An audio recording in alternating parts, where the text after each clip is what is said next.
styles there? Yeah, so on this, so it turns out, we talk about concepts here, something that's become clear to me over the last couple of days. No one cares about a mouse over effect. In fact, it loves them. So as we go, I need to just kind of pull that out. Okay. But and you the know idea. Oh, go ahead. Go ahead. The idea is that these are scans. So there's no conceptual difference when we talk about concepts between one scan and another. It's an arbitrary number of scanned pages, and so it's just the first scan page, the second scan page, the third scan page.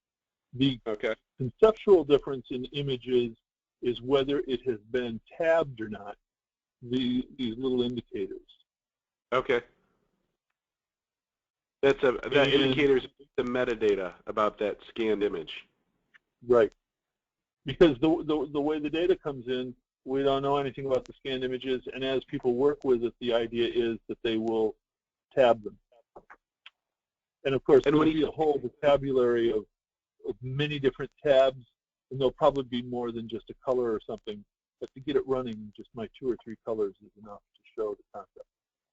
So in the very beginning, when it comes in here, this information will be human readable, but not quite computable. As people go through, they will put a tag on it, which will be which indicates some computable thing that it will be able to do in the future. So you have a human readable which really indicates, which indicates metadata as far as what kind of information it is. Yeah, that is now understandable by the computer. Right. Because you could say, computer, please retrieve for me all of the pictures with a red dot on them, and the computer could do that. But you wouldn't be able to say, hey, computer, please retrieve to me, all of the documents that with, 1,000 characters or fewer on them, because that part's human readable. Right. That is true. Okay.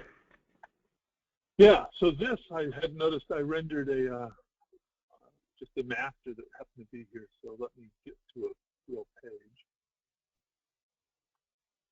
So that master shows up in this. And I've been hacking away at this for the last 2 hours. So like I said, I broke a bunch of stuff just in the last little while. But oh wow. Yeah. They must have done that. Yeah, so the idea is this region here has 3 views. It has large icons. If I click on this little slider, it then has medium icons. Well, I just found out in the meeting my small icons are too small.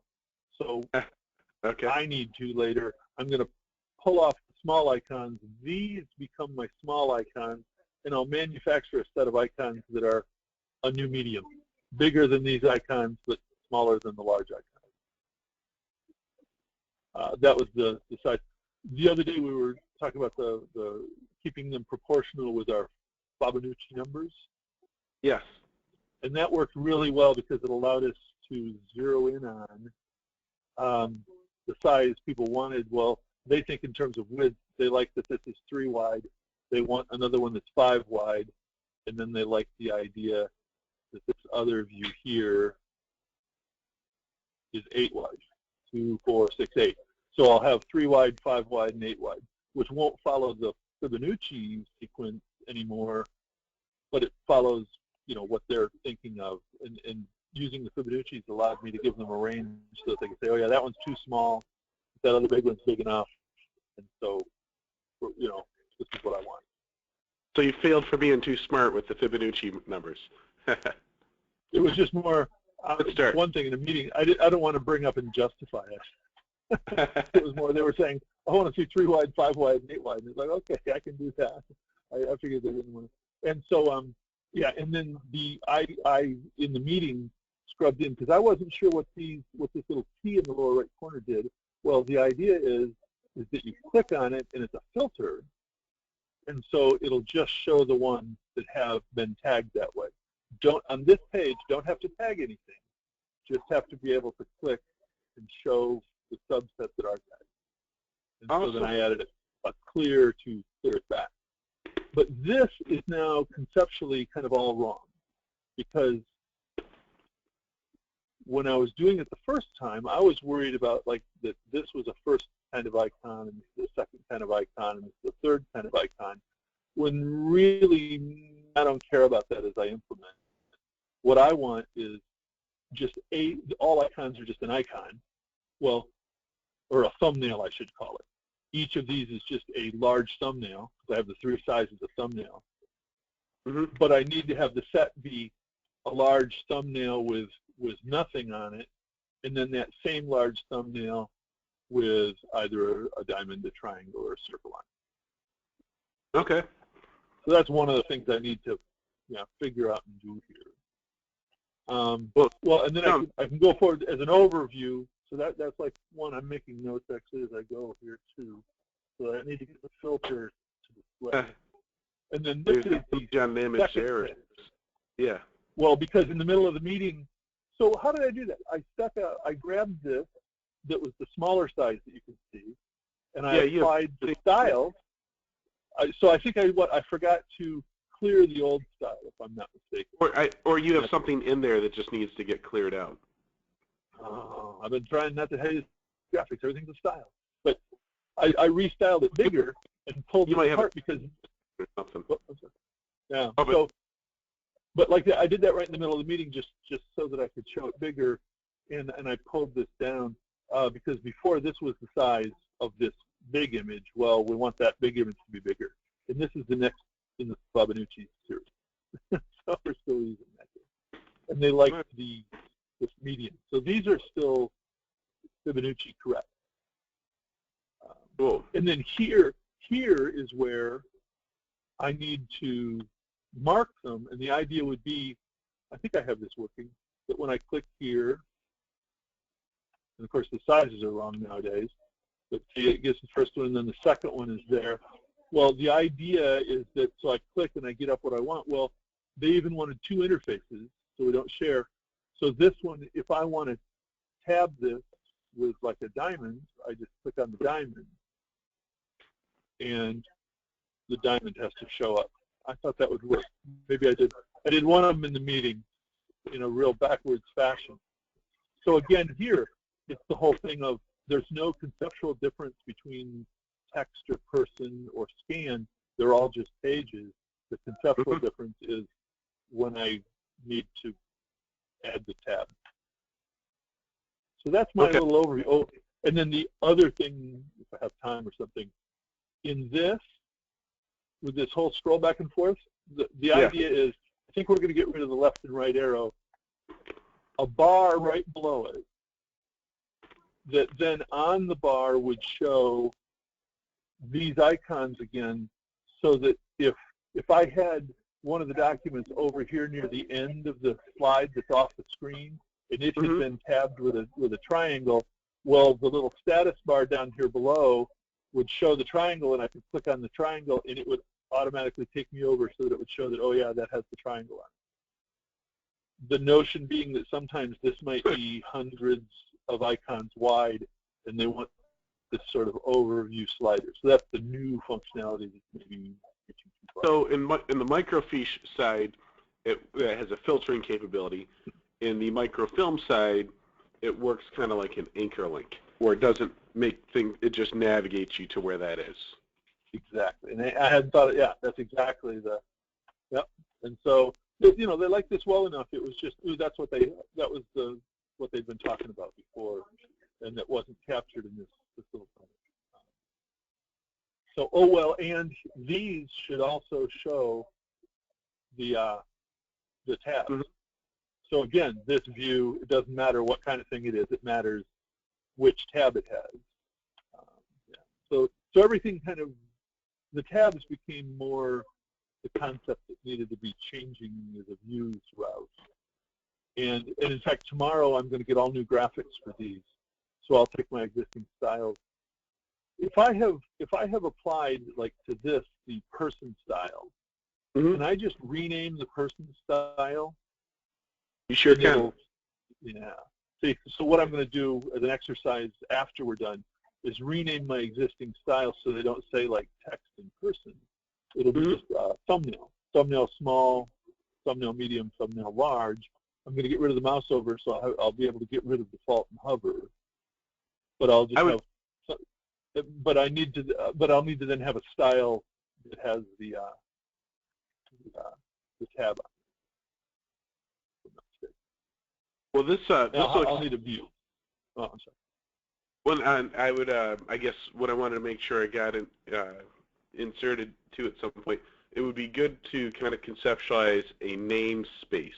The reason why is, as you start to rename things, you're gonna to maintain the context. Like, okay, I'm renaming things. Is this my new naming convention or my old naming convention? If you have a namespace where you say, okay, my new namespace will be evidence, all capital. Well, if I see anything that's not evidence dot whatever, and it doesn't follow that namespace, I'll know, oh, that follows the old convention. I need to move it to this new namespace. And that'll I totally agree. That's totally correct. The other thing I've found about naming is I've been shortening the stuff that I originally called evidence dot whatever to e dot whatever, because I like to, in the style box, in the style drop down, I like to see something other than the word evidence so that I can distinguish one style from another. Okay. So I've been finding that naming is cool, but I want to keep my names a little shorter because I have enough qualifiers on some of these that what really matters is that last word being like small, medium, or large, or whatnot, and I can't tell my styles from one another easily. I'm constantly dropping down that menu to check my styles, where if I could see it in the little window, it just saves me that tab to drop it down. Is that a problem that you ever run into, or is that just me that I use big words? That is a challenge to kind of, the naming. So for, a shorter way of expressing small, medium, and large is numerically. And that's where, even if you're not using the Fibonacci number, if you just use the number that you use to size it, it's useful for a couple reasons. One is, so right now, and small is a size 4 or something like that, but you've decided that you aren't using, it's more precise to use the number, and the reason that's it's useful because you can use it for two things. One is, a number is shorter than a word. Also, it tells you what the correct property is in your image creator to regenerate that image.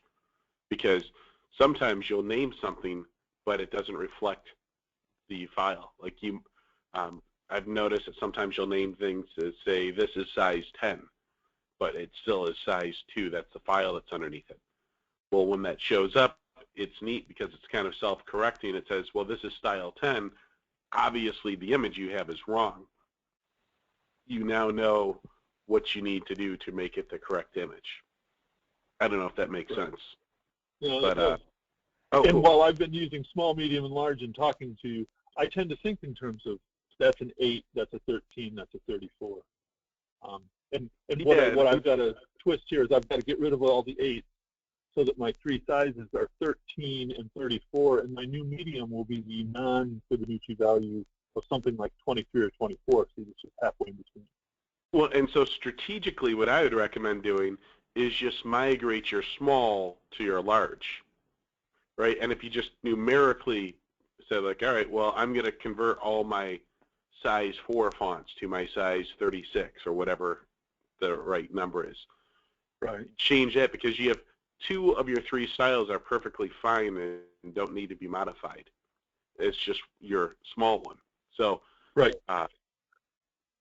Anyways, that's but naming, I think it's just the more you work with it, the more it it's still kind of an evolving thing. I haven't written down a practice for it yet.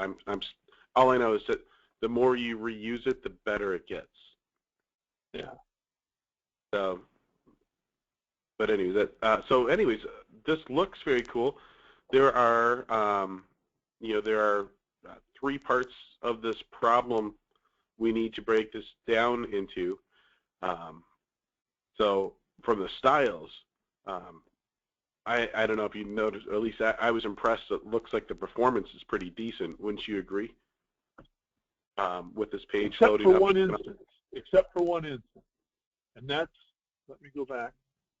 I have a problem with the performance when I'm loading this page. And I think it's that I have, see these 3 views in 3 sets here. But when I go like this, from large to medium, when I click on that medium, yeah, 3, 4, 5. See, it's a nice little count of 5 or 6. Okay. Just to change that view. So it would be interesting to see how that page was created. I can report that before I just dropped in masters into each one of these, because I didn't need to preload or auto-load anything, right? So it was just, okay, I just need to fill it. So I just dropped in the masters. Well, it took, instead of a count of 5 or 6, it took a count of like 25. And so I pulled out all but the first row. So the first row of masters, I made a master that is a single image with no set of views and no logic, just nothing to it other than a picture, and shoved that in for all but the first row. And performance improved incredibly. And I did that for all 3 views. When I make sense, how many masters do you have in your tile? Or is this a table or a tile I'm looking at? Well, I have 2. This is a table. Okay. And I have 2 different ways that I've built it, and I get myself confused between the 2 ways. I'm looking for how I can. I guess I have to do everything on my right monitor.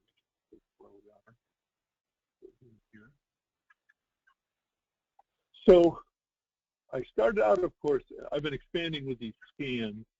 So, I have the scan, just the first page that was scanned, the second page that was scanned, the third page that was scanned.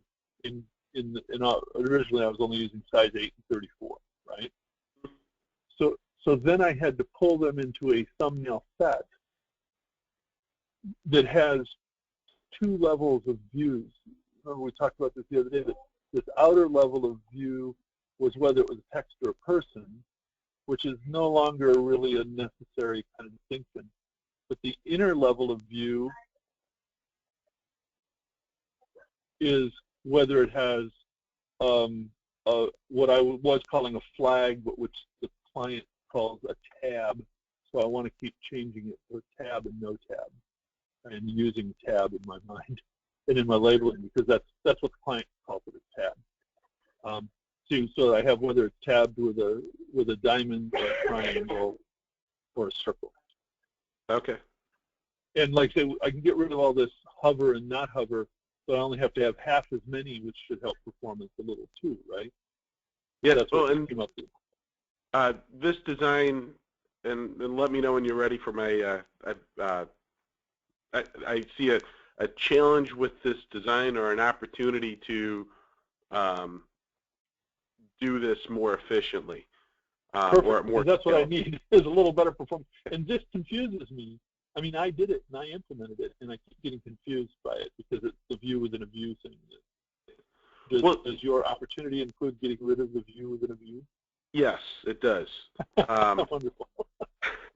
Because one of the exponential stuff. In fact, if you were to take a look, pull that PowerPoint that we were finished off on yesterday, I can kind of explain it. But you have 2 concepts that need to live independently of each other. They are related, but they are independent. And if you don't have them independent of each other, you'll have exponential number of views that you'll need. Okay, slide 22. You have slide 22. So you have those 28 concepts. Those are your images. This other concept, now images also have metadata. Metadata is related, but a different concept. One sec, got a paper. Yeah.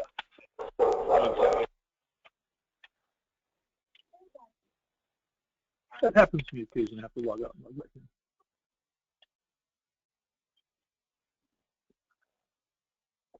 You had a dog issue there? Yeah, I was either being attacked or, let's see. Okay, so yeah, now I'm with you. I'm sorry, I was getting a piece of paper so I could take the paper. Okay. Yeah, so But, yeah, conceptually, there's two words. It's kind of like, you know, how you can have a noun and an adjective that are related. Yeah. And then it makes it more English robust. better than I do, but yeah, I follow what you mean. Yeah. So that's kind of how this one works. So we're going to have a concept of human readable. There's a human readable concept, which is your style. And then you have another concept that's metadata. Those things have a relationship. That relationship is maintained by your data table. Which right now I don't even have. I mean, I have a data table, but all it has is numbers 1 through whatever to load the film strip. Yeah. Okay. At some point, if you didn't have a dog in the fight, I would recommend naming the data table concepts. Okay, you told me that before. We'll do that right now, just because cards is a particularly bad name. Actually, I want to make this.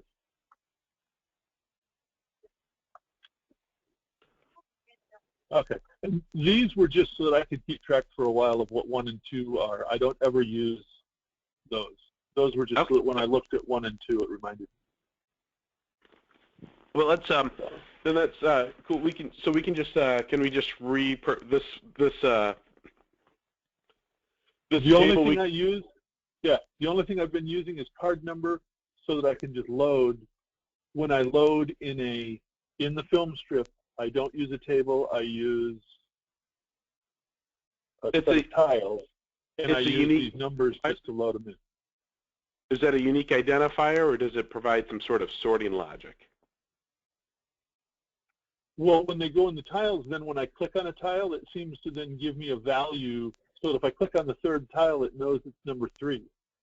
Okay. So let's consider this one. This is a identifier, which we're present, or do you want to call this? The words are we need to be precise with these words. So right now we're doing the data activity. So my question is, I want to make sure I'm asking about that first column. Is the value in this column used to uniquely identify your concepts?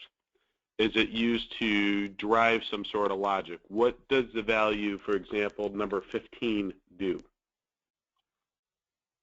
When I load a set of masters into a tile set, when I click on the 15th one, it'll send the number 15 to the clipboard for me so that I can then put that same master in the larger view above it, or add one to it to do a next thing. But it tells me, otherwise I don't know how to distinguish the clicking on the 14th tile from the 15th tile unless I load them using something like this. Maybe there's a better way, but I don't know. Until we come up with a better word, let's call this sum identifier.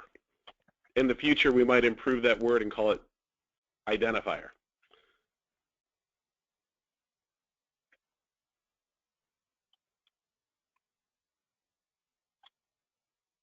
And check all. Update. The next one, replace card image and call it sum name. Okay, I don't think I have any use for sum name, but maybe we will eventually. Yeah. Only if a human would need to read it. Yeah. Next one, but if there's no human interface to this component, we don't. So we can just leave it blank. Next one is sum.value.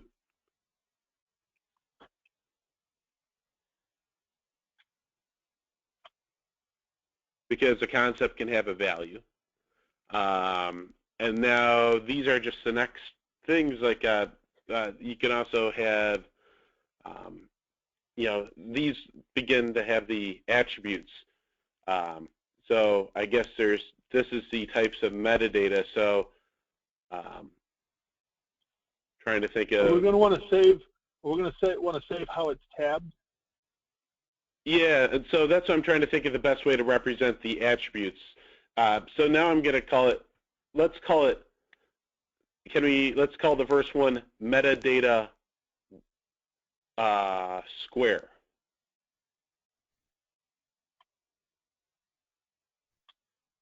Next one is metadata circle.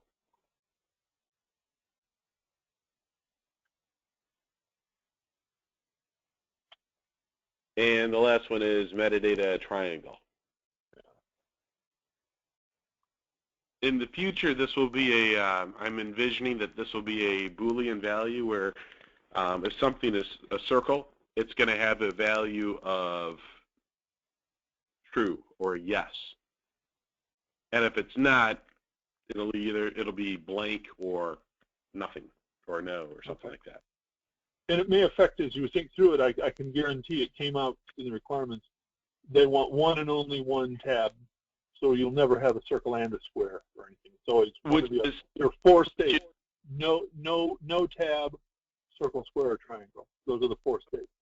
Which we will enforce. Now that will be logic. We are going to have, so that would be an example of one of the business rules. So right. We'll have some rule that, okay, well, if you were going to say this is a circle, then it's not allowed to be a square, all those other items. And in the future, they might add it, they might choose to expand upon the logic and say, well, there's a shape called a star, and you can be a star and anything else or something like that. But we'll modify that one separate. So this table will help us synchronize our concepts together.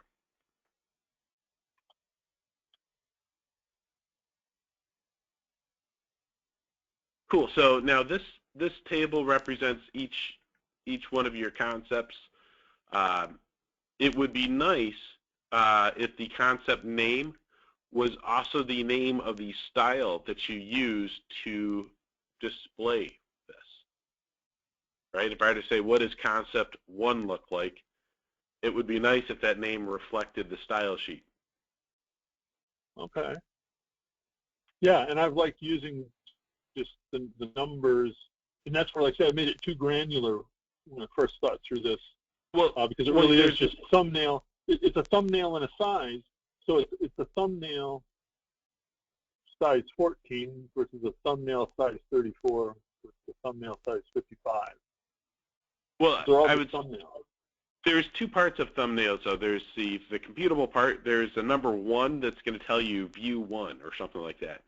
Right. Well, what is the human equivalent of the number 1? I don't follow that question, sorry. Okay, well, view number 1, does it show the number 1 or does it show an image of something? Well, I'll go back. I'm thinking that there are 4 views. Well, can you go to your simulation and tell me if I'm looking at the number 1? Show me the number 1. The blank with no tab. So is that number 1? Sure. What is the name of the style that number 1 is displaying? Right now, that's text 13. Then it should be called text. But I need to change it to just thumbnail 13. Okay, then that is the name of your concept, thumbnail 13. You need to have a human readable name to go along with the computable name. So. Okay, well, so let's talk about this name for a minute more, because there's also, so that is a thumbnail 13, and that's also a thumbnail 13, and that's also a thumbnail 13. Okay. But the distinction is that's the first one in row 1, that's the second one in row 1, and that's the third one in row 1. Because sometimes in the logic or whatnot, right, I need to know kind of where it is to take this. Well, actually, we'll go to the other view that I just came back from.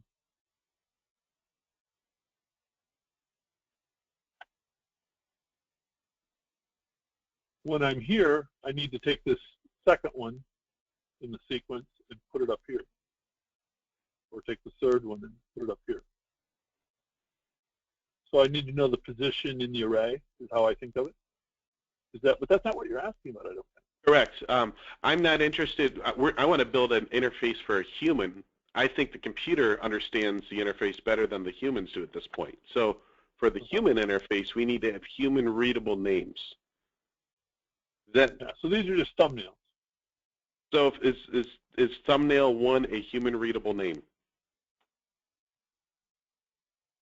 Do your customers call this thumbnail 1, thumbnail 2? Yeah, it's an arbitrary page. It's an arbitrary scan. You could call it scan thumbnail, thumbnail of scan. Yeah, so scan. It doesn't matter if it's a chicken or the egg. All it matters is that you have to pick one. So call it arbitrary name 1, arbitrary name 2 in your data sheet. So if you go to your data sheet, it would be useful if your data sheet contained useful information that could tell you what style you should have.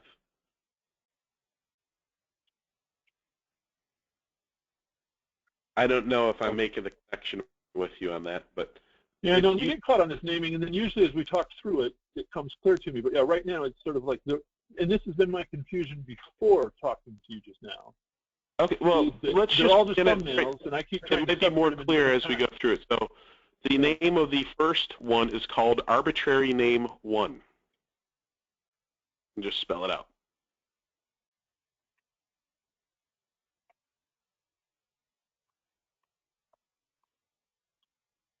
Arbitrary name 2.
Yeah.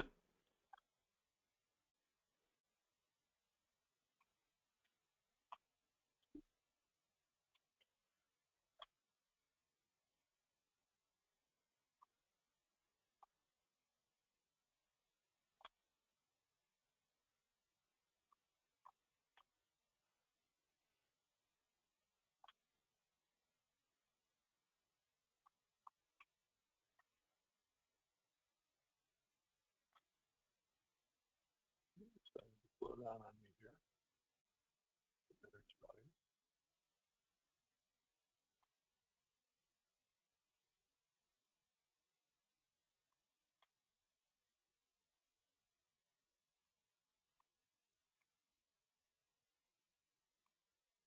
All right, 19.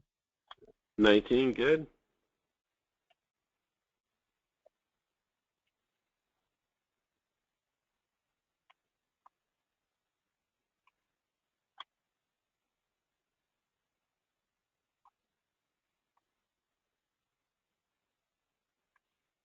All right, cool. So we have 21 concepts with 21 arbitrary names.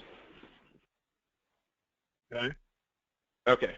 Yeah. So we need to, and we want to have 2 concepts. These 21 concepts also have metadata and the concept of a value. We don't have that now, but it's usually a good idea to have that. Sometimes you have some value associated with it. Okay.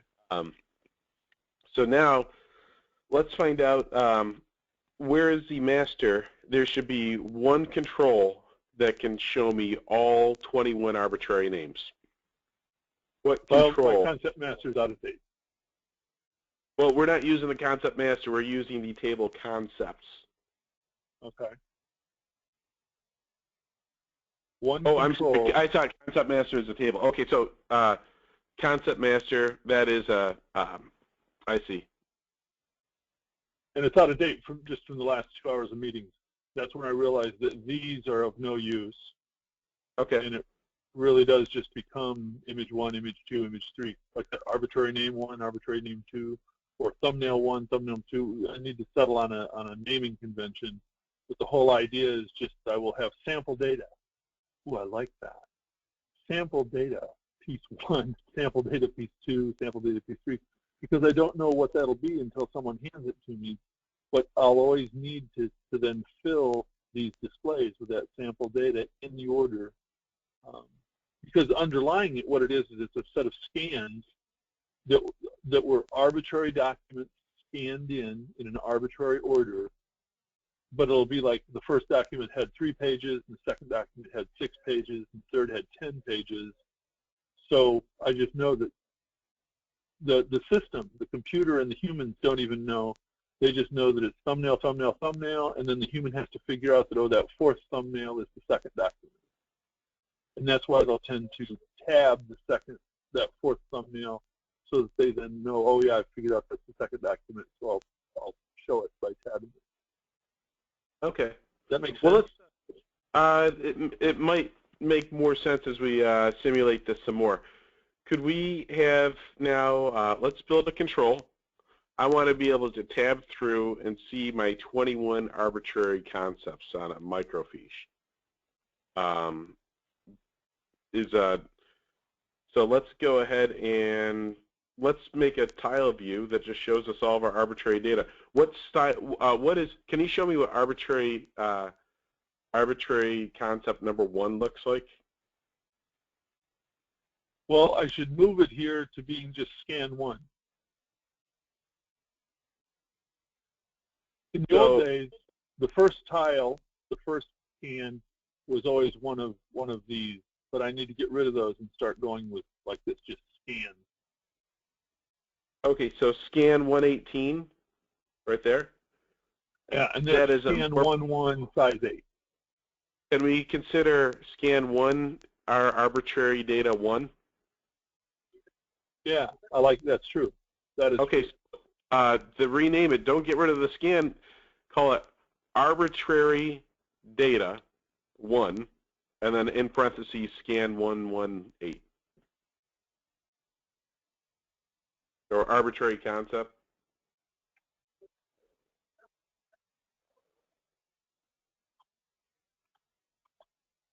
And I think I would make it arbitrary concept all caps. You want that to stand out. The scan 118 is a minor item.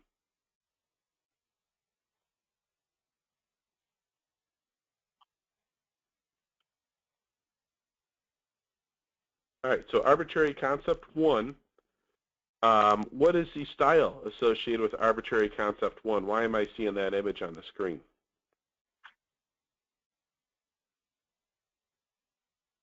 The name, if you take a look at it, is not named. Is evidence scan 1 of size 8. Yes. So can you please hit the 2A's? Hit the 2A. Yeah. Yes. When I had said, what is the name associated with this one, I'm learning that the name associated with this one is called eScan1. It's not arbitrary. It actually has a name. So let's start to apply this namespace. So we'll click rename. Well, I want to go back and get rid of arbitrary name, though, and keep calling it scan, right? Let's not go in the wrong order. It doesn't matter if it's chicken or the egg, but you must pick either the chicken or the egg. Yeah. So which one is the chicken? Are we doing chicken or egg?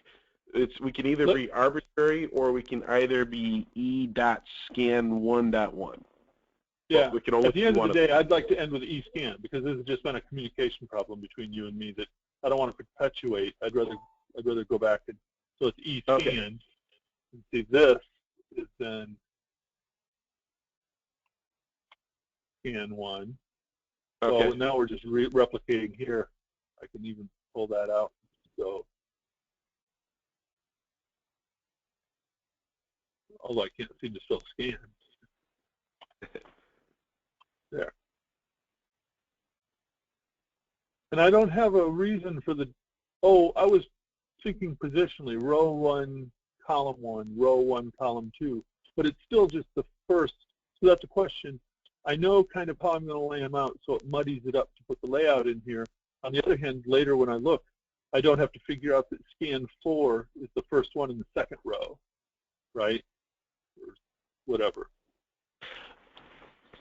I think for the concepts, you want to just have it at the conceptual level and don't have concepts declare where they go. The objective scan of the 1 size 8. There we go. Yes, scan 1 size 8. And this is scan 1 size 34. Okay. I like copy and paste better than type. And just stay on scan 1. Let's make sure we get scan before we do any more copying. Okay. There, we want to, and that's all kind of part of modeling. We want to perfect something.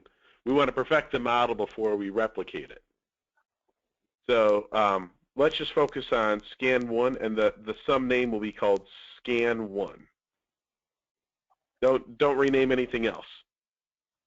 I've been doing 2 of them. It gives me an indication. I understand what you're saying. There, it gives me an indication of the direction I'm taking, though. Okay. Otherwise, I'll look at it later and wonder if I'm supposed to perpetuate that. So, all right, cool. Now let's. I'm sorry.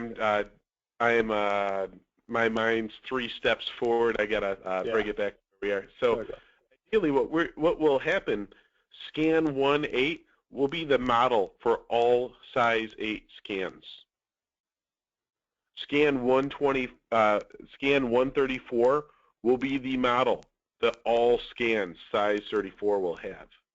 So this is going to be one of the components. One of the components is it shows the scan. It does not do anything other than show the scan. There is another component that shows metadata associated with that scan, is where we're going. So we have a couple things on this scan 1.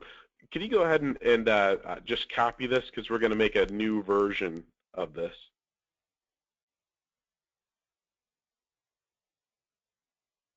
And call that other one, the scan 1-8, call that one, call it redundant, put redundant in front of it, or somewhere on there.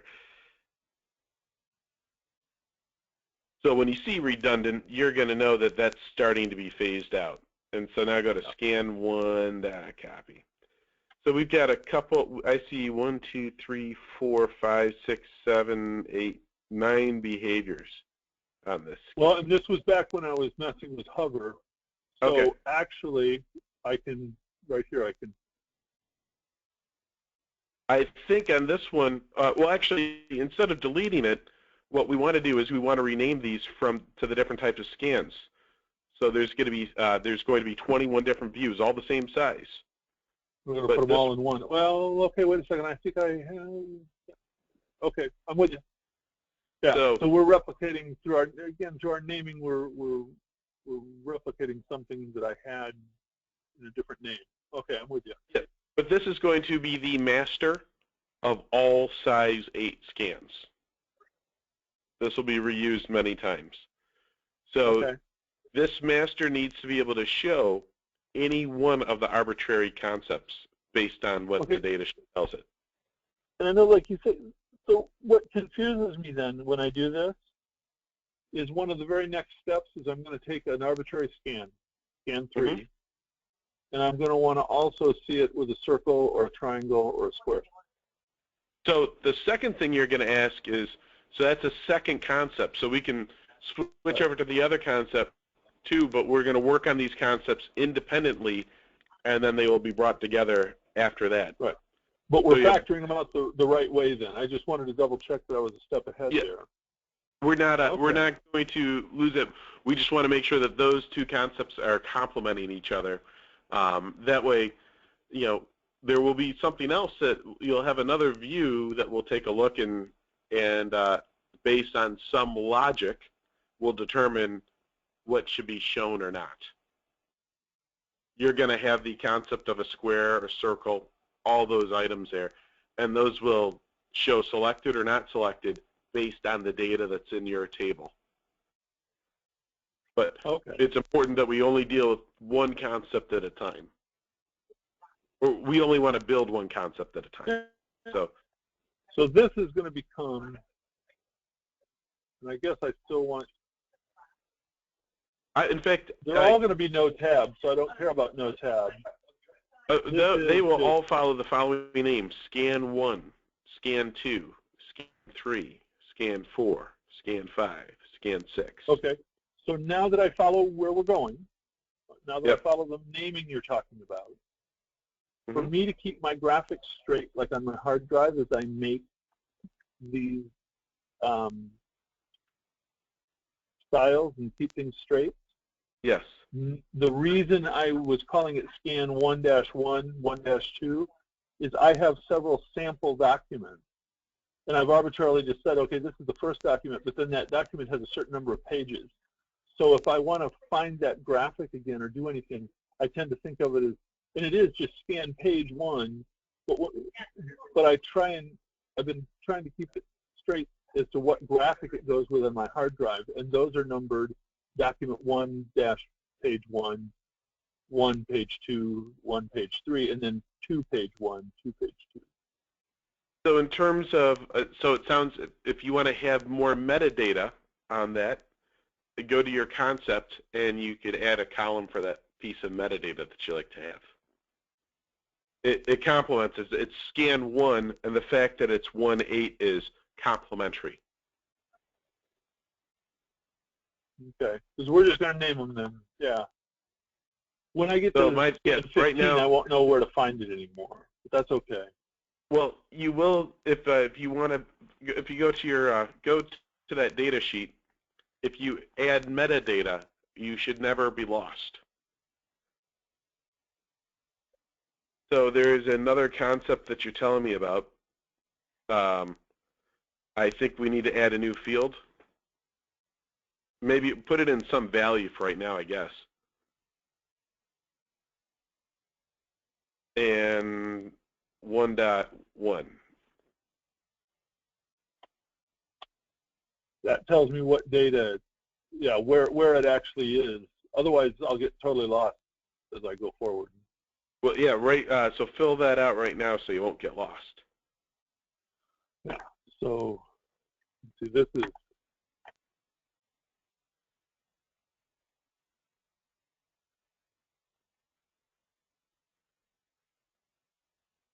1, 2, 3, 4, 5, 6, 7, 8.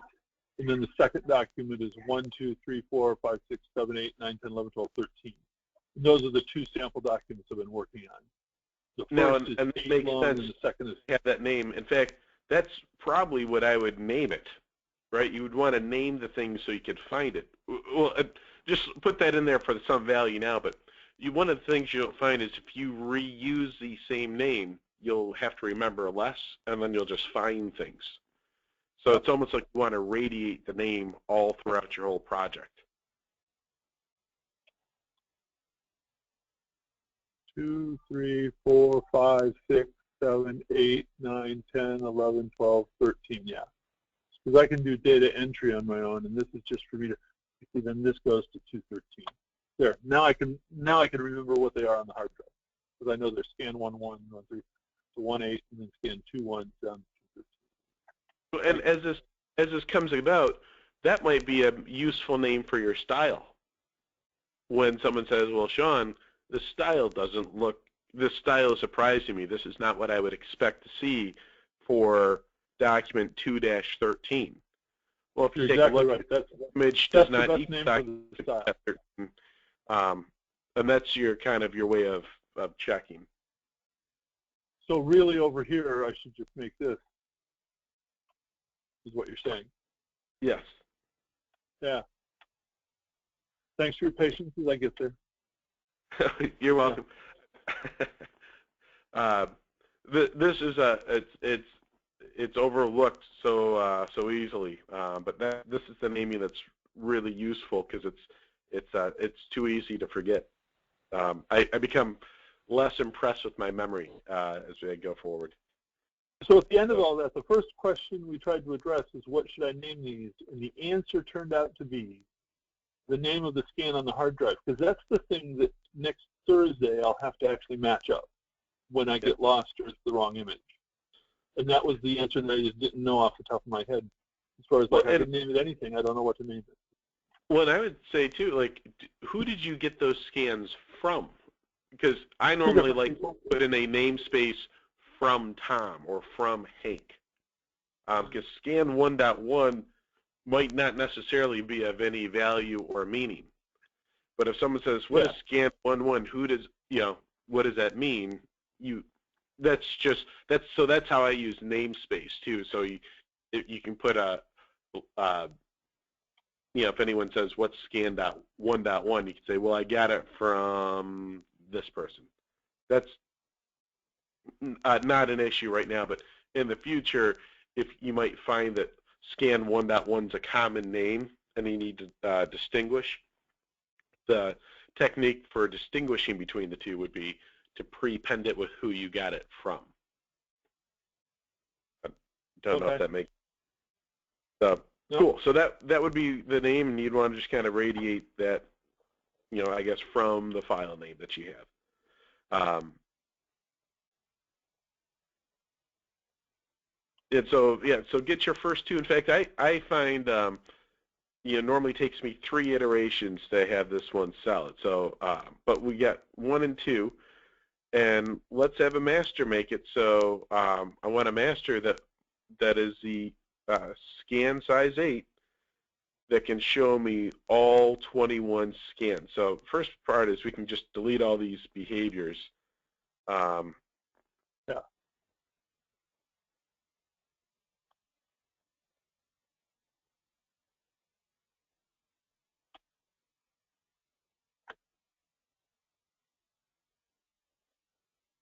The other thing that we want to do, and would you mind just putting the word working or new next to scan 1.8 so we know that we're working on this one?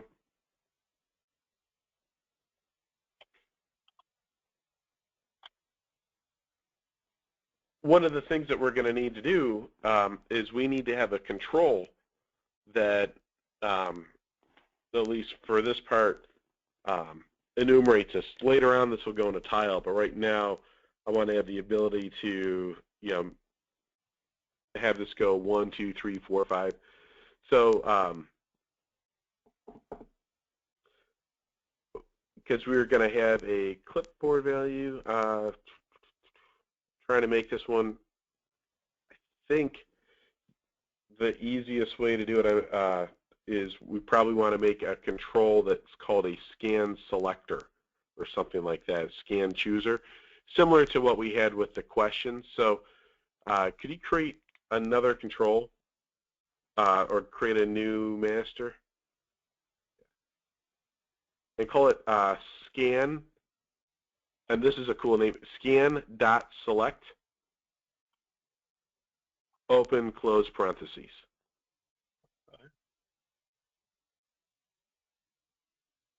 That's kind of my shorthand way of saying, hey, this does something. We want to have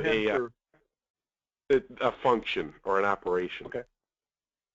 So on here, I need to have a text box that shows a value, just call it selected scan.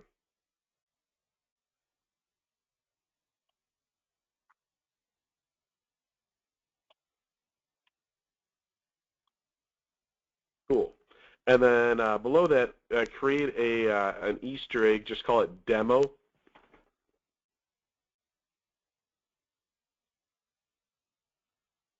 And yeah, there you go, demo. And now let's have a hyperlink from that. So right-click, add event.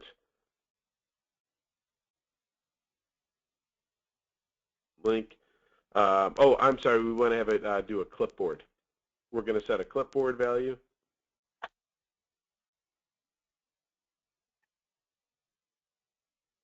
And we have a concept that we're going to call scan.select, open close parenthesis. And then that value is going to be equal to 1.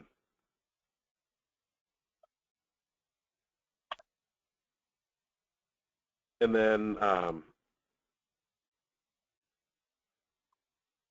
and now you can do scan select, and you can do open parenthesis 1 close parenthesis, because that's your way of saying, well, I'm setting it to 1.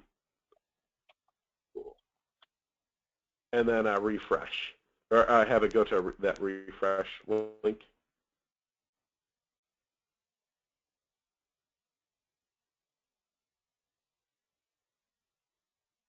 All right, the other thing we want to have is we want to have your concept table populate the selected scan with the selected scan.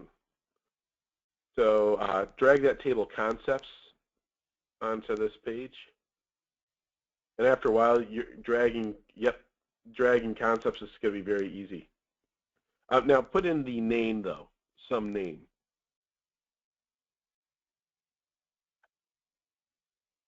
And then we are going to have the concepts, we're going to create a cast.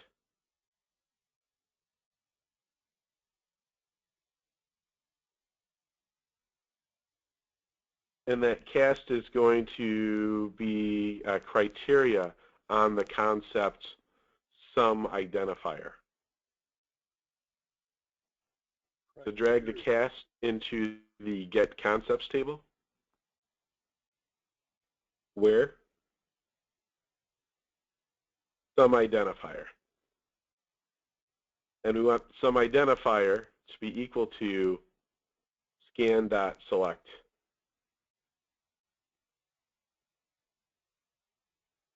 It would be preferable if you made that its own. It might work that way, but yeah, it'd be easier on the eye if you did it that way. Yeah.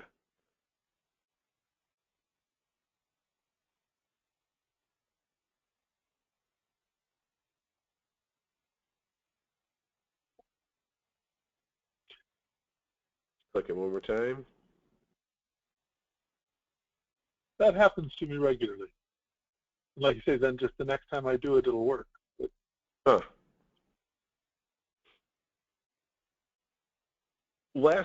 I always try and make things go left to right.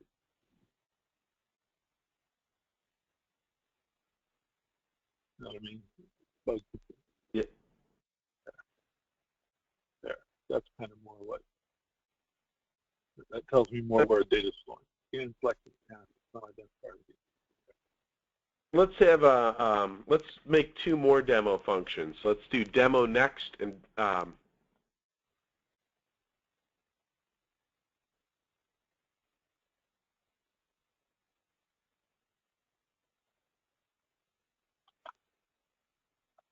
demo next is going to be kind of cool. It's we're going to just grab a clipboard variable, and it's going to do some calculations to figure out what the next thing should be. And if you wouldn't mind, could you move that select and refresh up? I can.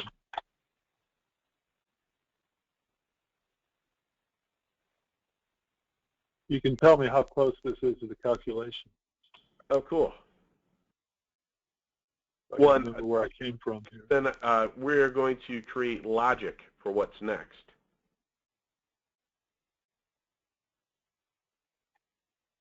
Oh, cool. Because this was, I was working this out. You have some identifier. Nice. Okay. Well, then before you do this, let's go ahead and let's create some logic. Could you, on that folder where you, on the left-hand side, could you create a folder called logic, called scan logic?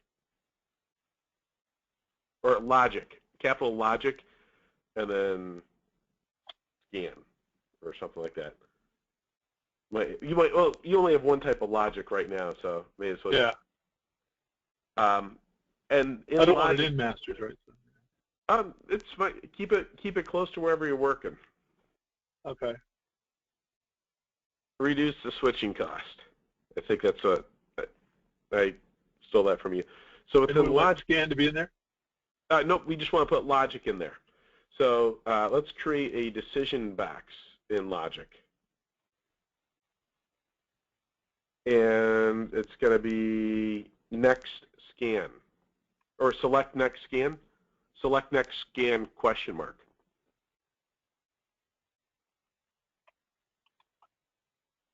Question mark. Cool. And go back, and let's move your logic up to this thing right there. Yeah, so my logic was that we take the clipboard value, some identifier, I stick it in the increment, which is just the math plus, and I add 1 to it, and I get right here. Close. I before we did the renaming, this was some identifier plus 1, but so all you have to know is real close.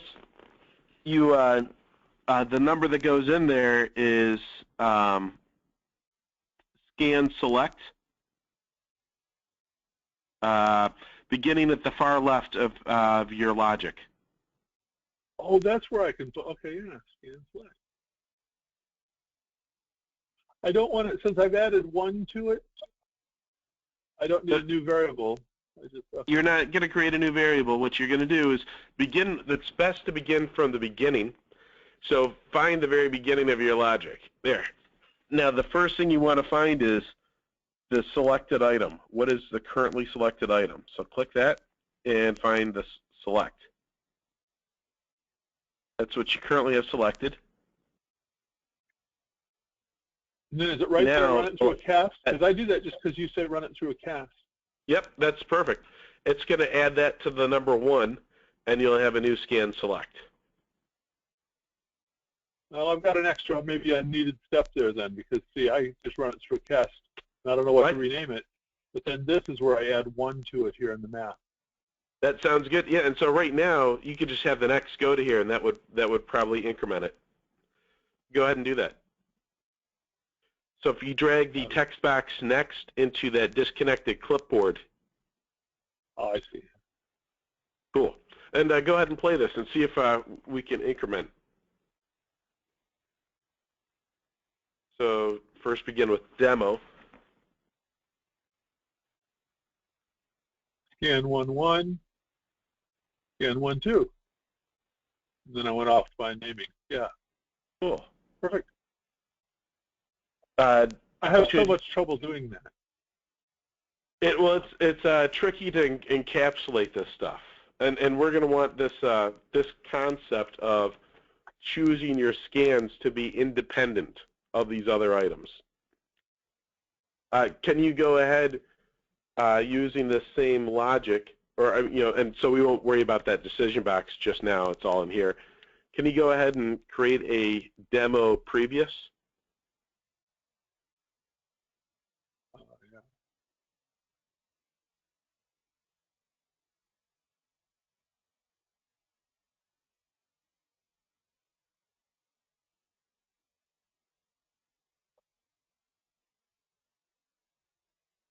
And then this is all well and good, and later on when you're like, I want to reuse this, we will compile, we will package this into a diamond.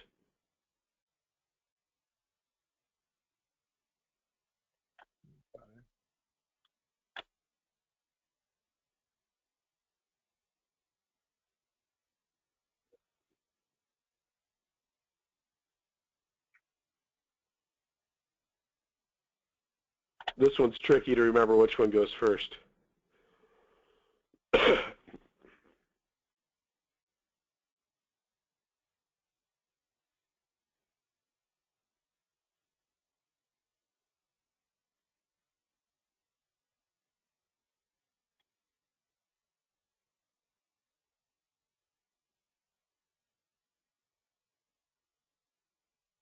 All right, let's try this one out. This one's either going to succeed or it's going to fail. All right, that goes next. Previous. All right, awesome. Well, this makes me feel good, but I'll fess up and admit, working out this logic here took me 20 minutes probably earlier today. It feels good to just go through and do it in real time in 2 minutes, like I know what I'm doing. Yeah, it seems like you're getting this pretty well here. So I suffer from being slow. I understand. I'll always admit to you when I don't understand. I suffer from when I do it on my own, just being slow. Well, it's muscle memory stuff here, but this guy is pretty awesome.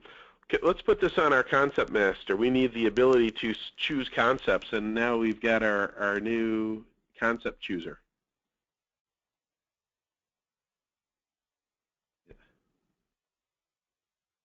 In fact, this one's so important, and you can delete everything else off this concept page. We don't need it right now.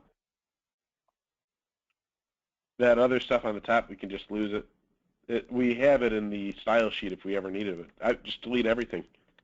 Okay. And then move that that concept you just created up to the top.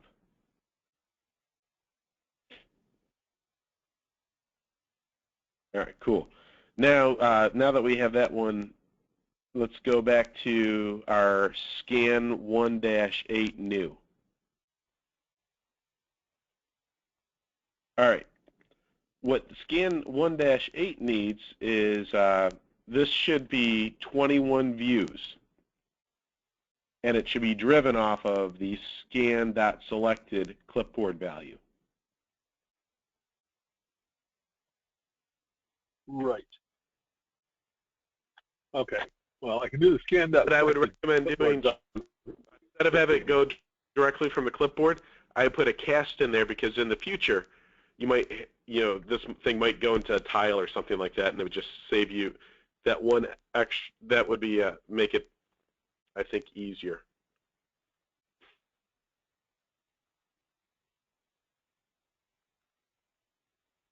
So then, I should give it a new name coming out, right? Just call it scan.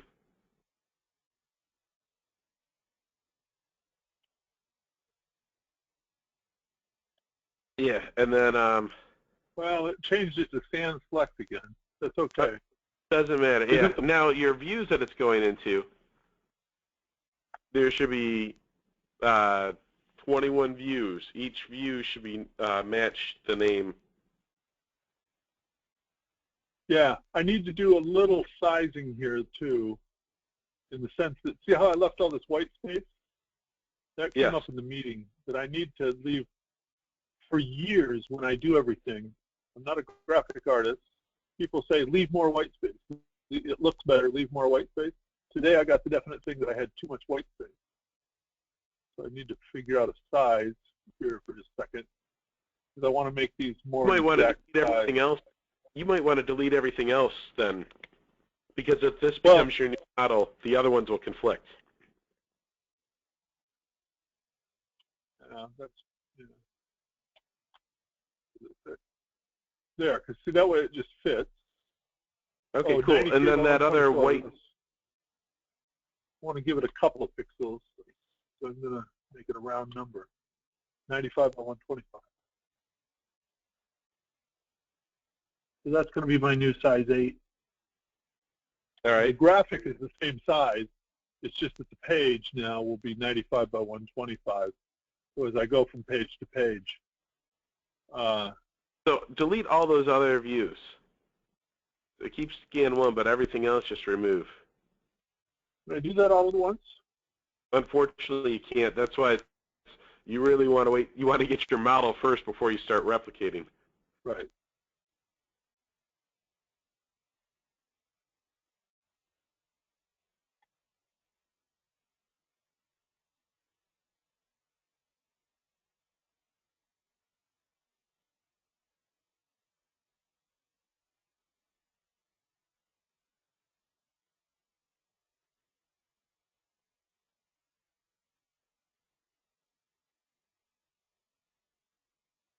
All right. So there you go. Now go to View, and we'll create a duplicate view.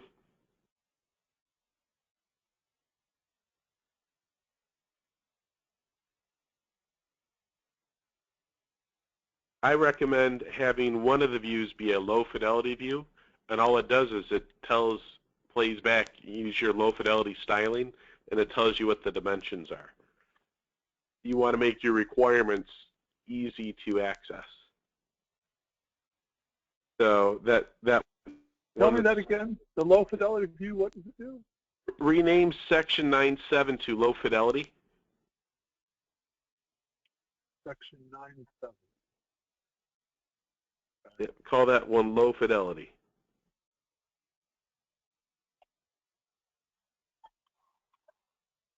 And then make the style match that name, which is low fidelity.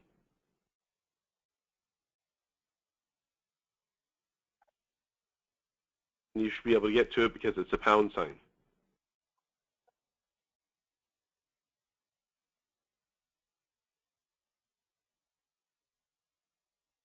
Cool. What's that text box doing there? That's to load it into the set of tiles. Okay. Oh, that's a separate concept, so we can do that. Yep.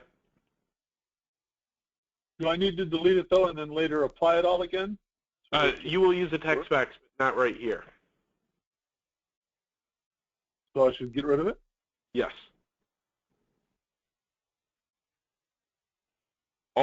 The only job of this master is to display the appropriate image.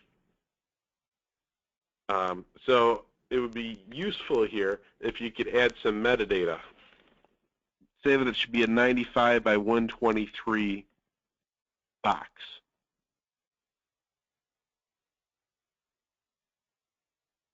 Just put in the numbers, yeah, 95. I don't know why it comes up wanting to make it so big. Yeah. And maybe call that scan 8 or something like that.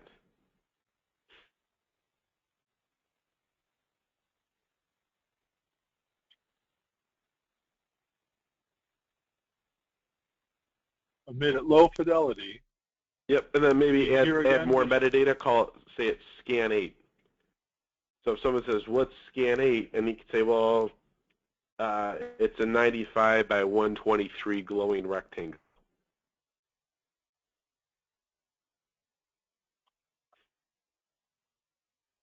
And using that Tufte thing, you'll be approximately correct.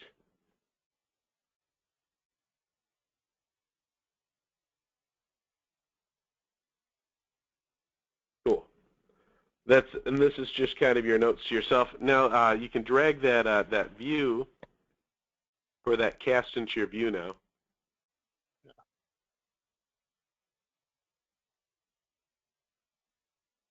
Just click that, select that blue thing one more time. There you go. Now let's make a rule on your view. If it equals 1, show scan 1. If it equals, yeah, doesn't equal 1, yeah. And now let's put that scan new on your concept master as well.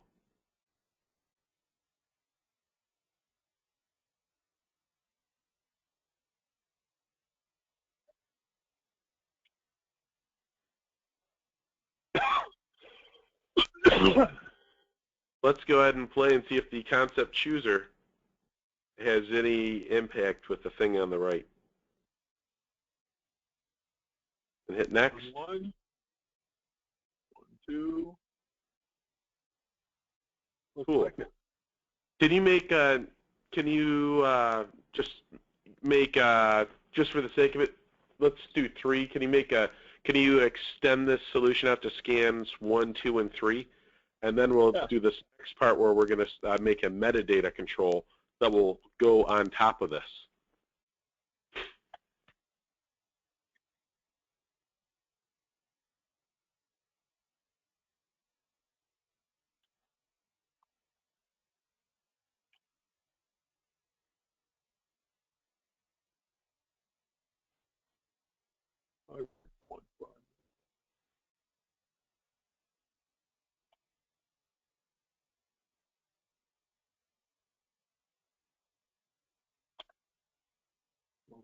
Okay, and now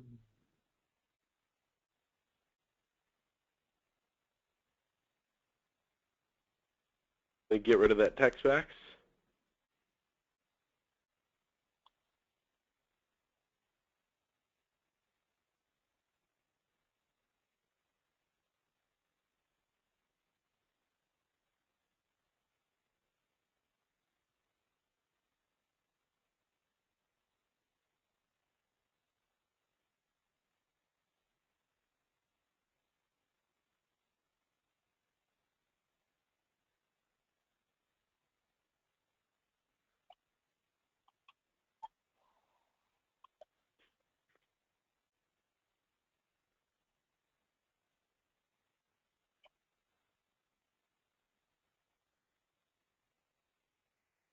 I would recommend using a name that's similar to the criteria that should match it. So, for example, there's 1 and 2. What number should I show when I see the number 1? It would be nice if the thing was number 1. Just like, what number should I show when it's number 2?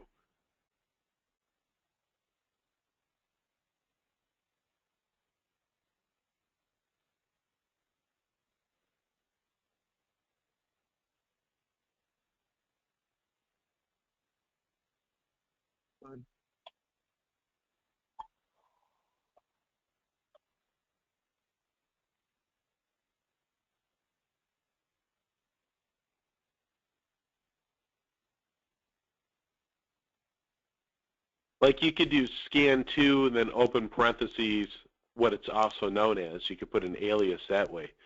But you would want to have the most useful number show up first.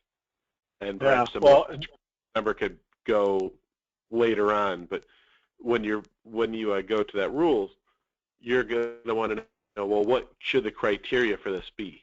And you'd want to have that number show up sooner.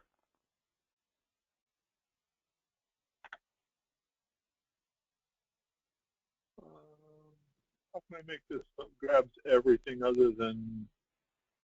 Make it equal to 0 or something like that. Some number you know that should never come up. Yeah. But change it instead of does not equal, make it equals 0.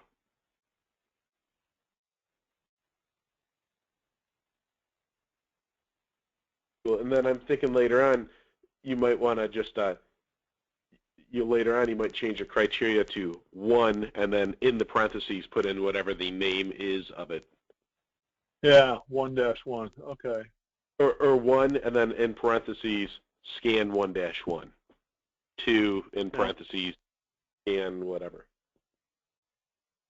But begin with the criteria that you want it to be.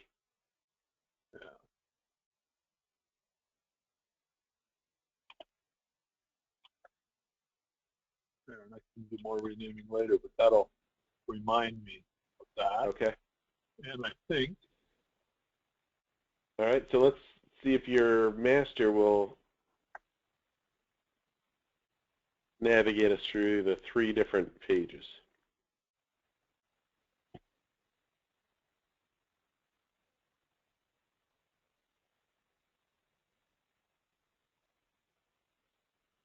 Yeah, and I can only tell them apart by the white space below and whatnot. Cool. Now, let's make something that records metadata. We're going to have that would be the tab? Those shapes, whatever those shapes are. Yeah, those tabs. Okay. Because I've been calling them flags, but they like to call them tabs, so I'm trying to... Okay. Well, in this case, I know there's going to be some logic where only one can be selected at a time. But let's add the logic after. Let's first have the ability to turn it on or off. Then we can add the logic saying, well, what if something else was selected? And then you could say, well, unselect everything else or something. Yeah, we could put in the business. We could handle that logic of what to do if the person is violating the rule or not using the system the way that we would expect. Like if they click circle and they didn't uncheck square. So I don't know if that made sense or not. I didn't, but I'll keep thinking about it while we. Okay. Now let's go ahead and we're going to create a new master called, let's just call this one, can we just call it metadata? Or, well, for me, I like the word metadata. Your customer prefers the term tags. Tab. Tab. They in their current workflow, they put tabs on the pages, so they think of this as the tab functionality. When you say tab, it's like a 3M sticky note tab? Exactly. That's precisely what they do. And so I'm trying to replicate that electronically. And when I said, well, so we'll flag it, or we'll apply a category, or we'll apply metadata, we went through all three of those in the meeting. And it was like, yeah, sure, you can call it that, but how about if you call it tabs? That was our conversation. That's yes. I'm trying to do some horse trading in terms of vocabulary, because tabs. Well, you know that I find tabs are tricky because tab is a different thing to me. It's an overloaded word. I was wondering if there's a. But in this interface, there's no tab. There's no standard industry tab like where you move from tab to tab. That doesn't exist. So. There isn't a conflict within the four corners of this project. Yeah, I'm thinking the other words that are related would be flag. Yeah, flag is what I used, and they just specifically didn't like. I could do category because it is a category. See, a tab corresponds to a category. Okay, yeah. Could we say like at least put in their word and then also put in the preferred word, so we could say category. And then in parentheses, tab. I like that. Because there's different types of tabs. There's a circle tab, a triangle tab. Right. So the name should be scan.category. So capital scan or scan.capital category, because that's our main thing of interest. And then in parentheses,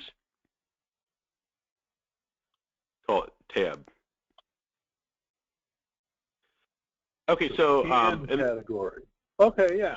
Scan. I'm just trying to keep it like an English sentence. Scan category. Okay, I'm with you. So this has got this control is an interesting control because it has a something is checked or not. It has a it behaves. It has a tab or it doesn't.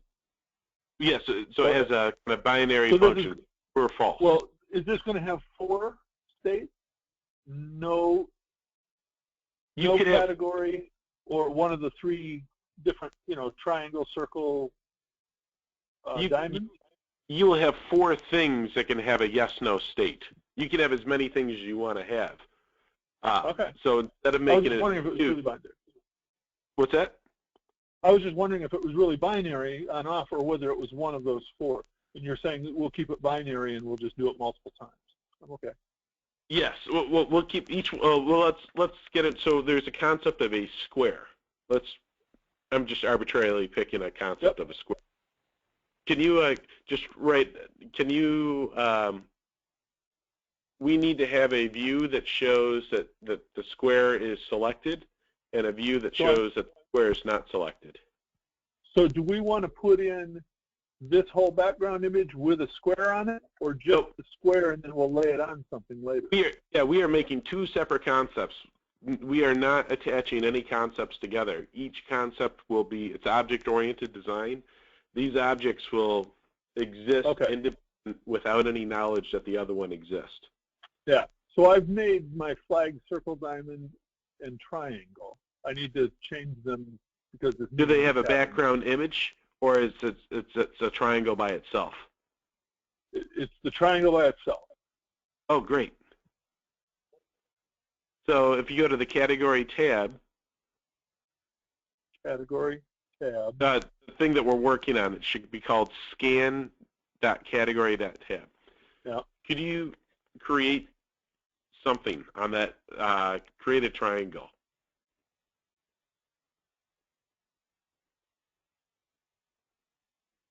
All right. That means it's selected. Yeah. Okay. Could you add I've some been thinking in terms of 4 states, 0, and then one of those 3 things. I don't know if that's the right way to think about it.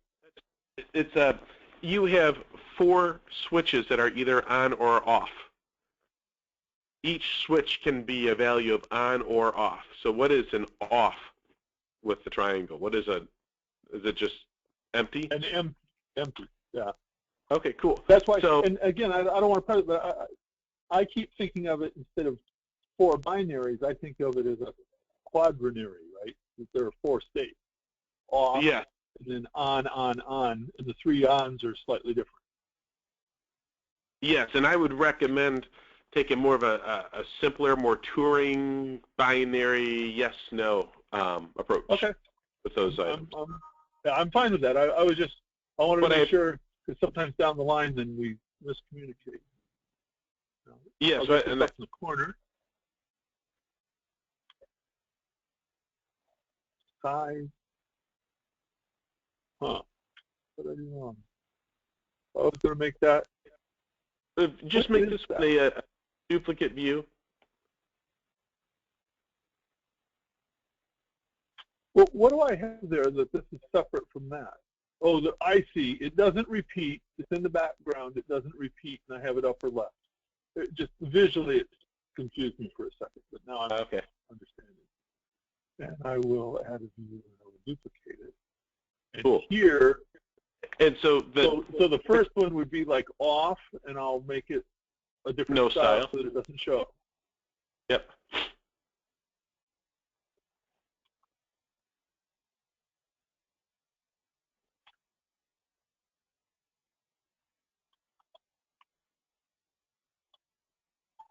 Okay. For triangle off, I even, when I was doing this before, I have a triangle off because I got tired of throwing it out of the way. Oh, cool. Yeah. Well, that's good. and then that dynamic display, call that triangle.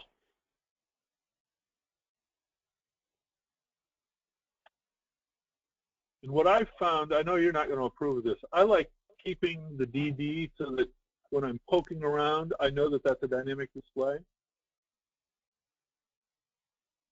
I guess it messes up with your thing, but I don't otherwise, I don't know if it's necessary, but I don't think it really interferes. Interferes? Cool. So I just find then when I'm trying to figure out the name of something days from now, I'll be looking at a menu and I'll see the word triangle, and it's like, well, okay, triangle what, you know? And this way it tells me, oh yeah, it's that dynamic display. It helps me. It's a mnemonic. Well, I like that the mnemonic that this DD is going to need is it needs to find information out from some concept. Right. It needs to find out the concept that is selected. It needs to know if that selected concept has a value of true or false on triangle. So we need to get a data sheet. Well, we need to. Okay, so in the data sheet, we'll. Yeah, this is where. Make one of them true.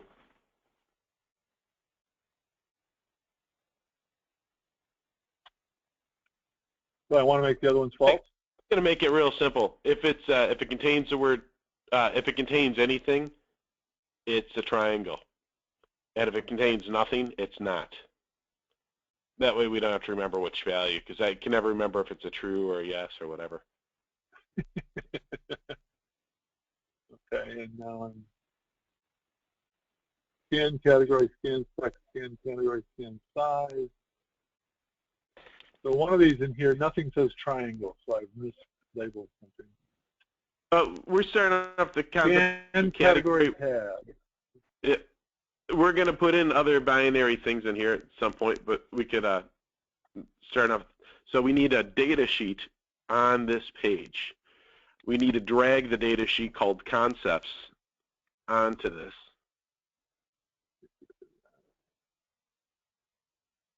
There you go. And we're going to need 2 casts on here. We're going to need a cast casting some criteria into the concept, and we're going to need a cast casting the data from the concept into the view.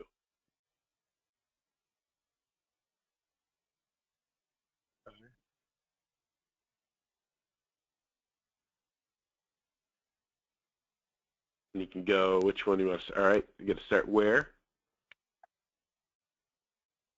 The concept identifier, or no, you want to have where, some identifier. That's. So when I do this, it says add a where condition. Yep, where's what identifier, so I pick a triangle. Nope, your criteria is identifier. Okay. And you want it to be the selected concept.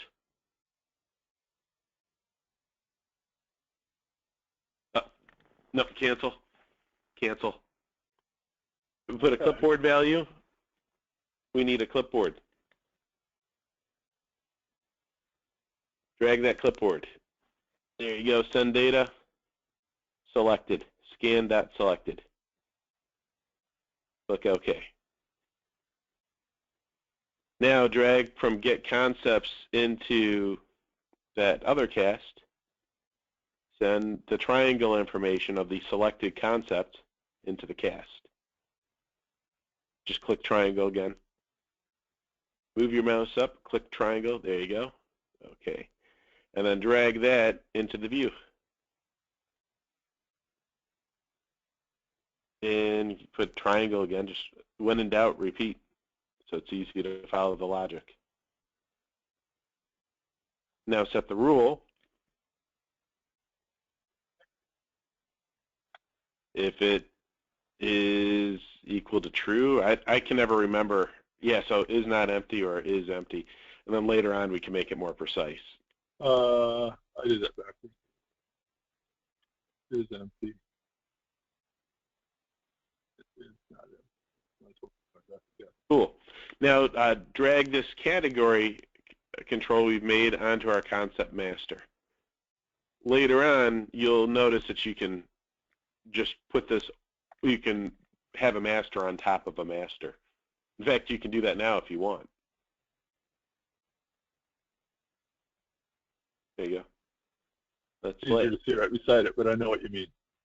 Okay, yeah. So let's see if this control reads correctly. And every so often I like to get rid of my old windows. Yeah. I get overrun. Okay. 1-1. There. 1-1 is the one that has the triangle. All right. So perfect. Cool. So we have the ability to read it, but you might want to say, you might want to, now, does this control have the ability, will this have, does it behave anyway if you were to click on it? Should that make it be not a triangle anymore? Or is that a separate? The next step that I don't have to do right away, but the next step was indicated today that when I click on it, it's going to open a little data entry window so that just like a paper tab, right, that you can write on it. So they could put in just a little note. That's great. And in our parlance, that will mean they're going to put more metadata. Right. Yeah. And right now they're worried about the FOIA ability of that metadata. What's that? They're worried about whether you can FOIA that data and whether they really want to allow people to put notes. Okay. Well, if they do want to show notes in there, from the data sheet, we'll just add another field. So right now, it will just, you're going to manually decide if it's a triangle or not. Right. Okay. Well, let's extend this, and yeah. Well, we're about to extend this now. So yeah, that's what I'm reading through to think of how I want to extend it or how we're going to extend it. Oh, so this is we're not just going to do triangle, we're going to do more, right? Yes. In fact, could you share control? Yeah. Well, am I willing to share control? Yes. How do I do that again? Stop sharing your screen. That's the phone.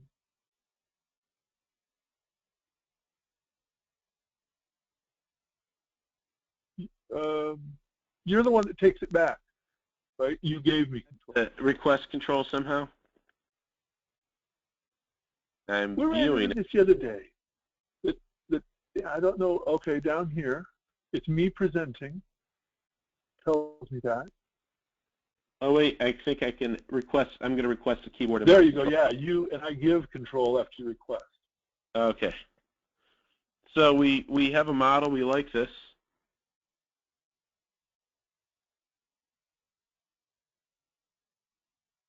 We like the triangle DD. I'm going to hold down the Control button. I'm going to drag this to the left. That place to the right being your left? Yeah. Instead of a triangle, though, we're going to have a square. Actually, we have a diamond. Okay. I don't have a square. Sorry.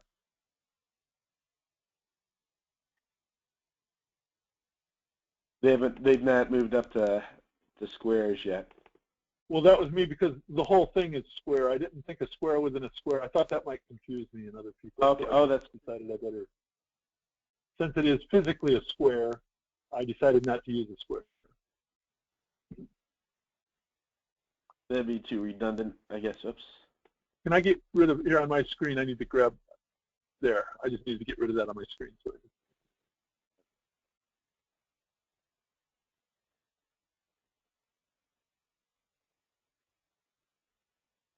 okay, so you go through the same. So square here, but we want that to be diamond. That will be named diamond at some point. Yeah. Yeah. Where did I ever name it? Oh, when we were doing the data sheet, I didn't think about how it wasn't a diamond, how it wasn't a square, that it was a diamond.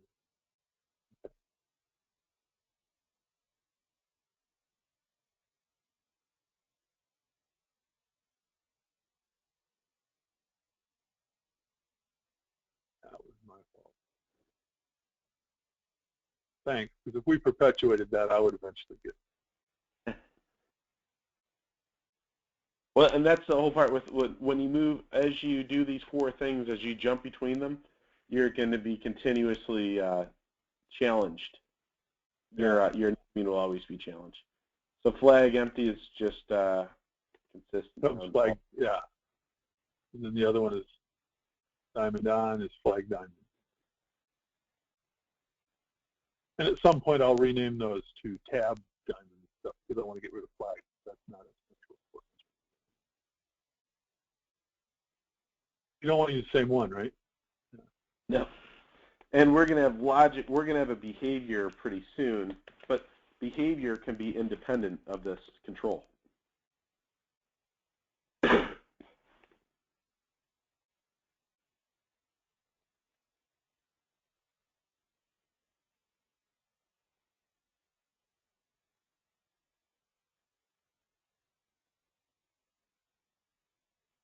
works. And see how it's so we now have three different concepts. We actually have more than that, but we have created three reusable concepts. This concept of choosing, concept of displaying the human readable part, and the concept of showing their sticky notes. Right. All right. I'm gonna using I'm that. going to do the last one again, right? Create a circle. And the laziest way possible is to use the control key while you drag stuff. All right.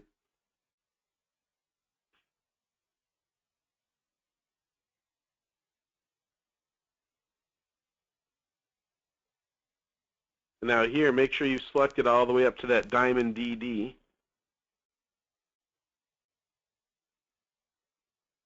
Drag to the right. Yep. I need to get an asterisk instead of a cross, right?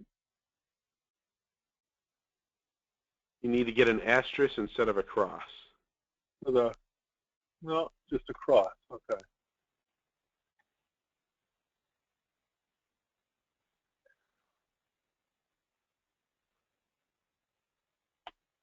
I admire your discipline on the naming here.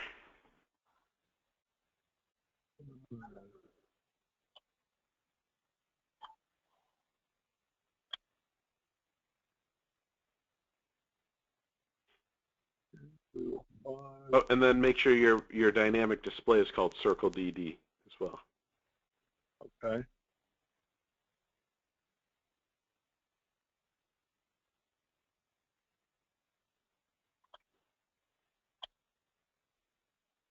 and he just needs a rule. I need to shove this in, otherwise I can't make my rule, right? Yes. That's one of the common mistakes that I tend to make, actually, is going to make the rule too early. I get really excited and always want to make a rule. It's a personality thing, I guess. Don't we all? Okay.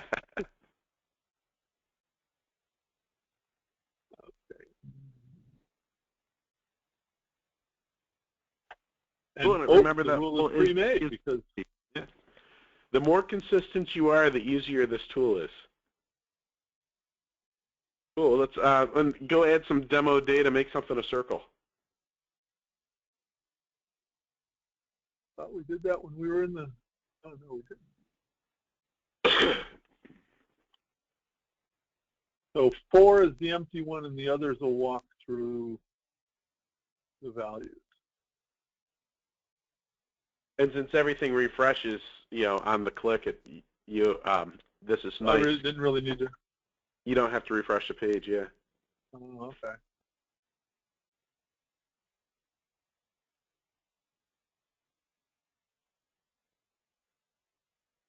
So there's 4, which is empty. And then I should walk through them. Circle. Simon. And try. Cool. And so now we'll want to align these together. But now we're going to want to have a control that when you click it right now, all it's going to do is it will initiate the logic associated with tagging something. And you probably want to align those views up top, align top. Might as well get really into it.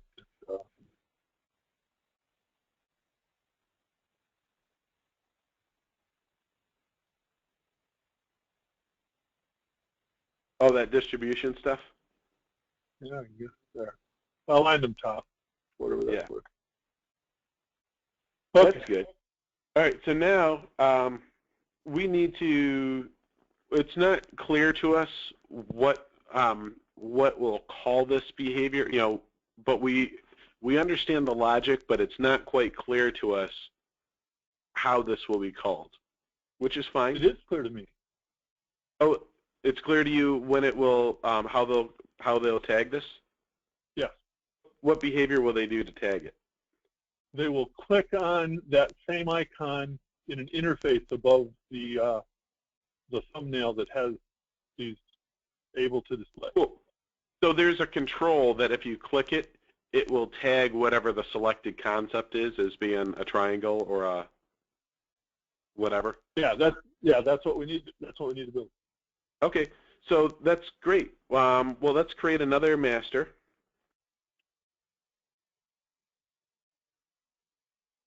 And instead of scan select, it's tagged. I'm thinking, or what? Well, it's category. We're using category, so it's category. Wouldn't it be categorize selected scan? That's going to be our logic, anyways. Categorize scan. Yeah, categorize and then put in parentheses tab.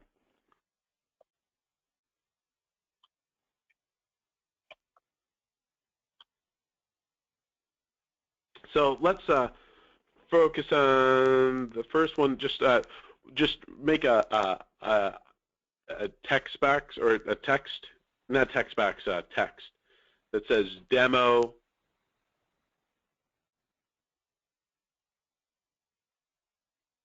Call it demo triangle or demo diamond.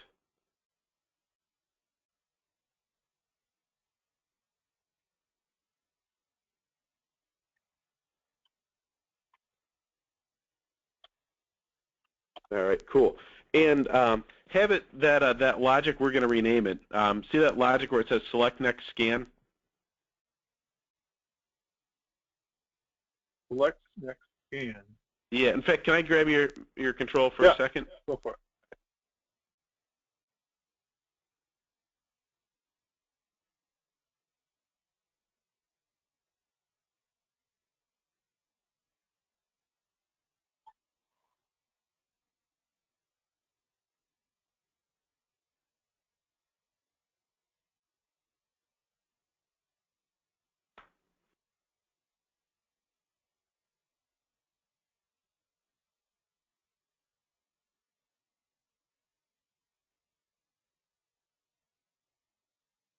And right now, we'll just have the, it's always just going to say, right now there's no criteria, it doesn't matter. The answer is just always yes.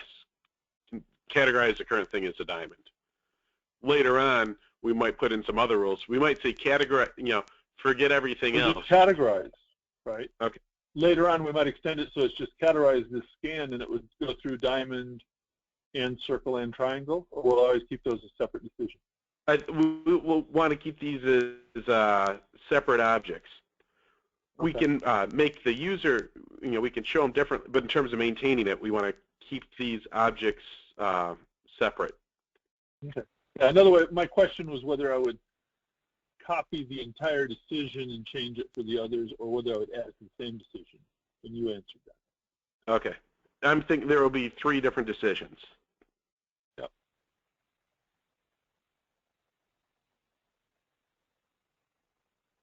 This is my placeholder clipboard that I use more often than not.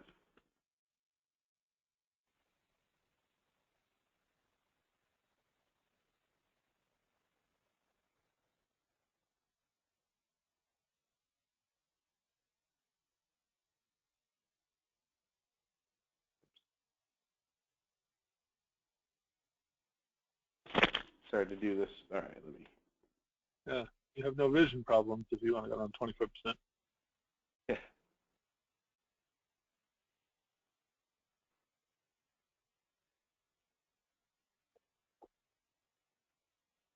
Update record.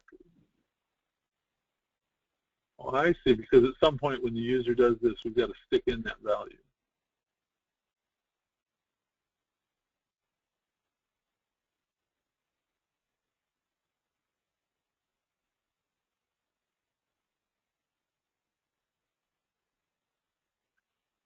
So the way that we're implementing this, when the user clicks on a diamond, we need to turn on the diamond and turn off the other 2. Yes. That's our current logic. They might update that logic later. Right.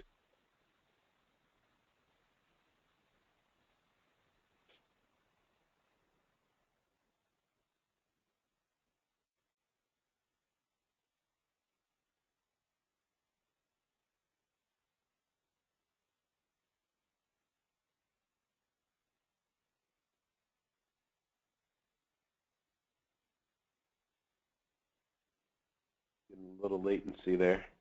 All right.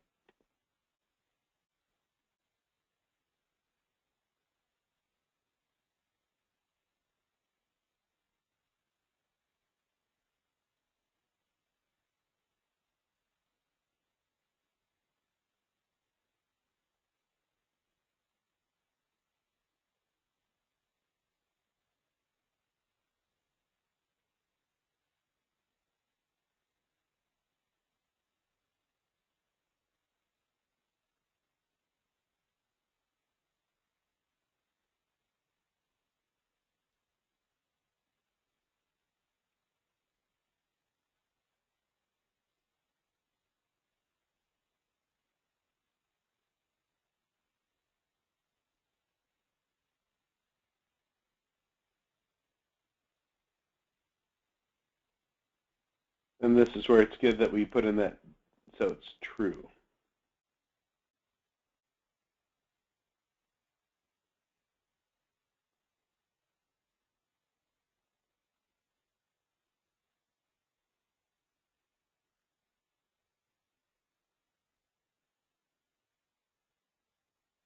Well, but remember, our logic is actually just based on the existence of the A value. I made it true. Yes, but where possible, and it is, in this case, it is descriptive. We would want to make it consistent. Even better than descriptive is consistent.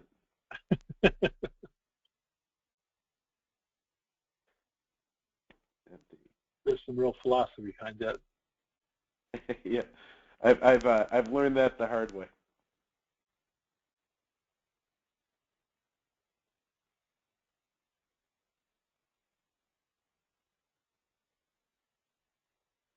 So no, the value EMPTY is different than no value though, right? I didn't put anything in there, so therein lies the challenge. So we might just say if it equals true, make it true, and if it doesn't equal true, then it's not true.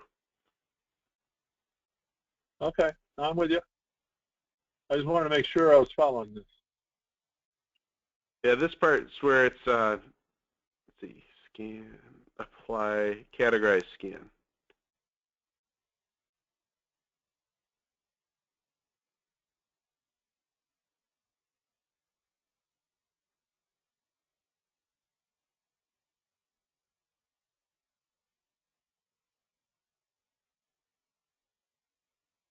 All right, so see what it did. So I wouldn't expect it to turn off any value yet because we haven't addressed it, but that should turn on the diamond.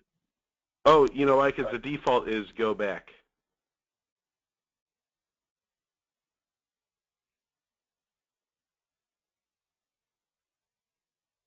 Oh.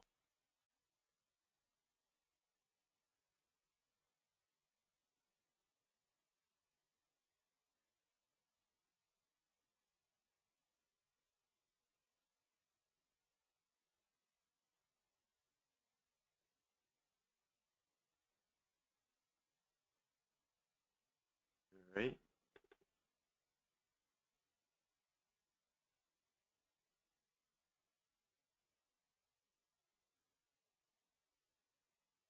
True, true.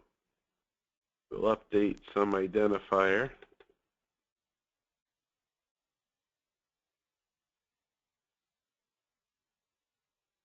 It updates some identifier, which is just the name of this. It constrains some oh, that should be the selected item, it shouldn't it? Yeah, I think so.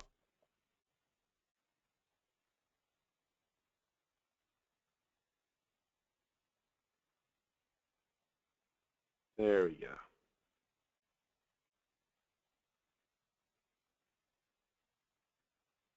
There we go. We made a diamond.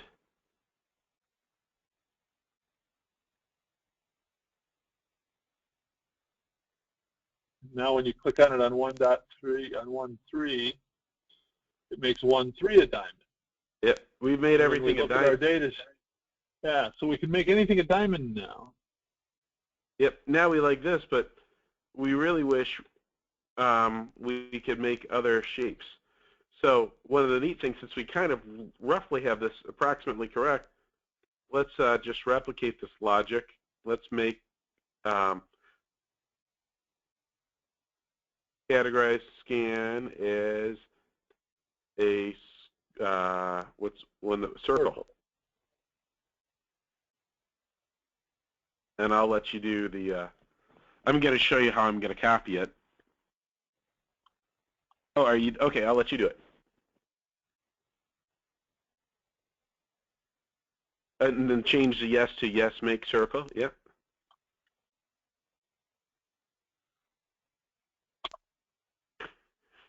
And scan select now here.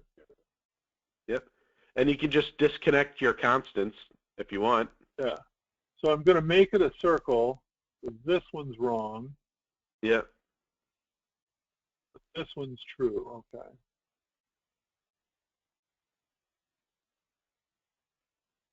No fair. This is going to work first try for you. All right. Now go ahead and we just need to that categorize apply tab concept. We need to add a new create a new one called demo circle.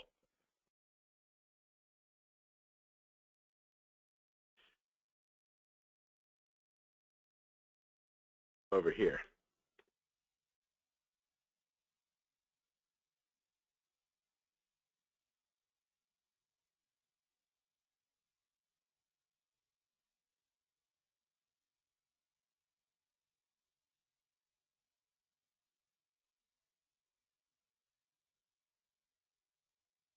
Now it's a circle.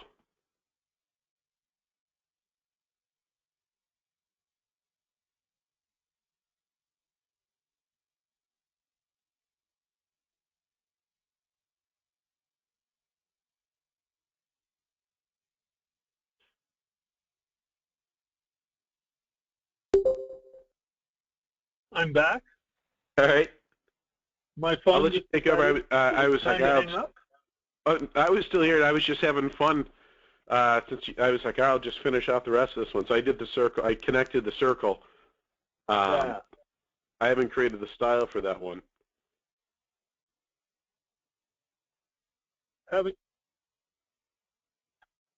We don't need a new style, do we? Isn't that all? Well, I mean, you have.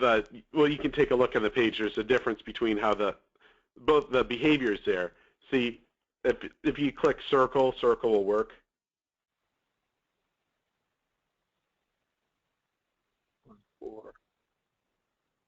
See, you've got the nice triangle. You have a nicer heuristic with your diamond than I had with the circle. Well, yeah. Well, and eventually, what I want to do, really, the real. Oh, you already have the circle. I want to do that. Okay. There. That's how I really want to fancy it up. Because see, when I want to make it a diamond, I should just be able to click on the diamond. Let's go back previous a little bit so I get back in my namespace.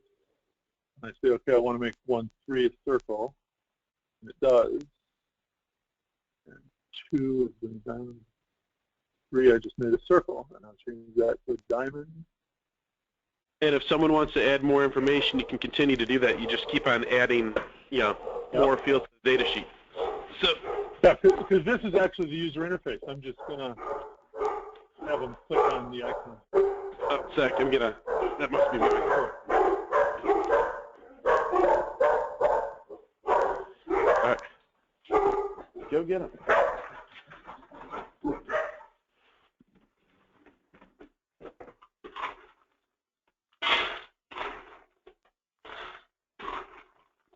Okay.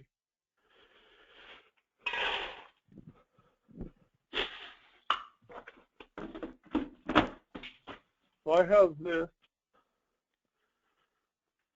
Is okay. this? This is clear to me.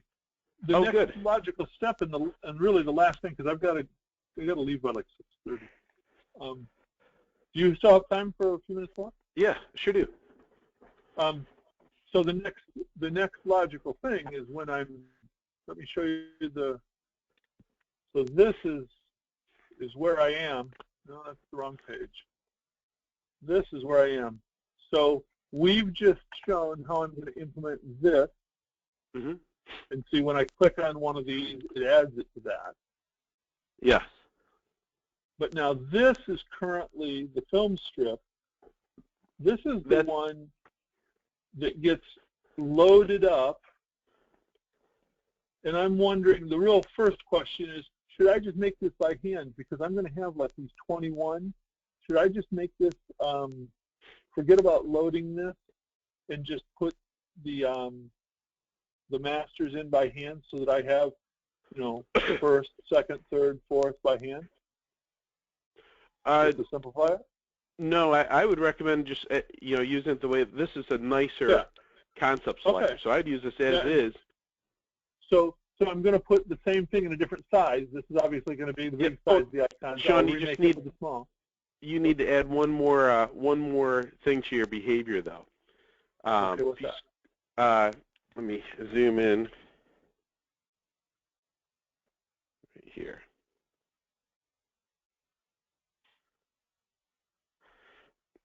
Let's also make sure that we're telling the system what concept you've selected.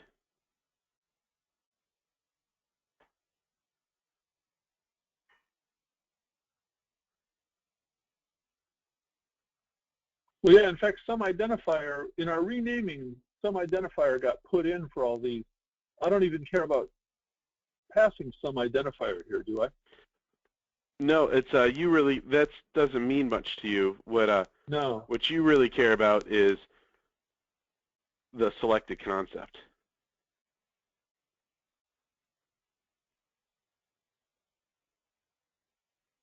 And the reason I had to stick this in is, remember, we were having that thing where you click on one tile from a tile set, and it sends the value automatically, but it doesn't send it to the clipboard. It sends it to that special clipboard. There's two concepts there. There's a concept there's 3 types of data in iRise. There's a data sheet, kind of a clipboard data sheet, which is just really it's a record, but it seems to be the one that it thinks you selected from an array, and then a clipboard. And so I needed to do this. So this isn't as hackish as I thought, right? Because you're not telling me what a silly thing it was to do. No, not at all. They're all complementary. Okay. Cool. And so this now we've modified. These are together. What we're going to do though is that master that you've created. At some point, we're going to put that in there. We're going to put it in there once. We'll break it once, and we'll have it populated off that data sheet. So why do we even have to break it? Why wouldn't I just put the master in there and we'll populate it off the data sheet? The reason is because you want the system to replicate the master for every record in the data sheet. So if there's 12 records in the data sheet, you want it to replicate that master 12 times. However, you want it to show the appropriate style, which is where your image is, for the appropriate record. So assuming that there's 21 images, that master should be in a style, or I mean in a tile, that there should be 21 tiles because there's an array of 21 concepts coming from your data sheet. Okay, well, we're talking this like in theory, but right now, even though I've only populated the first 4, I should replace this placeholder with my scan size 8 new, right? Possibly. I guess I'm wondering how much of this still works, because I don't think we really did anything to. Well, they're just the wrong images right now because that's an old set. Okay. But I'm thinking if we put in the scan size 8 new, we'll be real close. It's only going to be 4 wide or 5 wide. So, it all depends. If you have everything that you like, except you just have the wrong style, but do you have everything else? So I guess that's the one part we'll just need to find out. This is selecting concepts, I would think. In fact, when I click on it, that just sends to the clipboard. That was what we just did. We just send a value to the clipboard that drives the rest of the screen. I guess what I'm trying to say is, have we succeeded in reusing the same concept? If we have, then that means I'm optimistic that we may have unified these two concepts, which just means everything we've made is highly compatible. So that's a good thing. Okay. I'm doing a quick test here. So.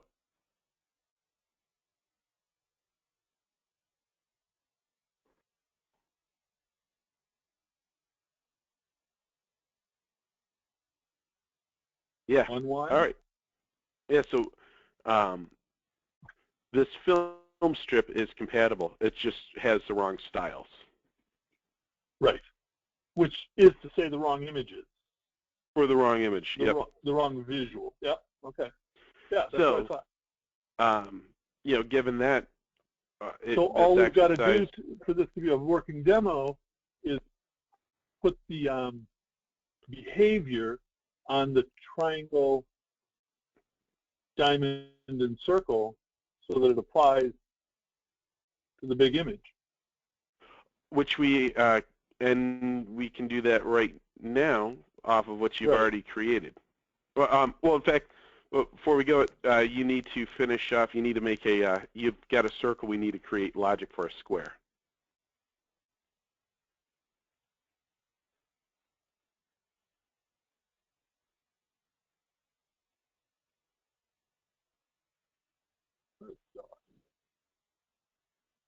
And diamond, circle, triangle, even though we just said square. I'm sorry, yeah. I'm going to just keep on saying square. Triangle.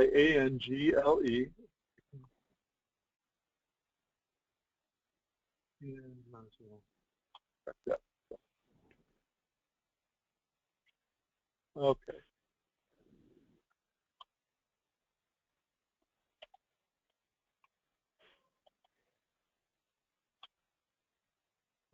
Triangle, and so that's going to be the wrong value because that's empty.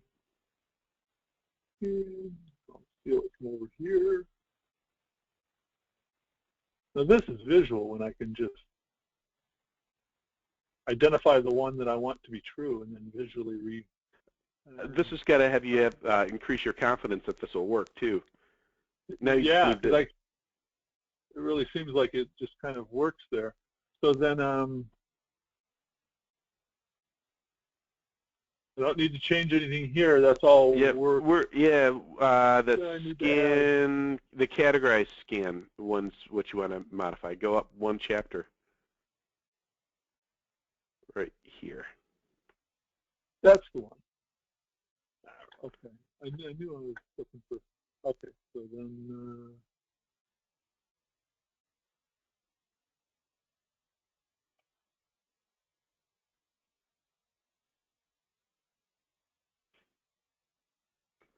And then after it's you. Nice that we even gave our demo the name that doesn't exist. Yeah. Wow.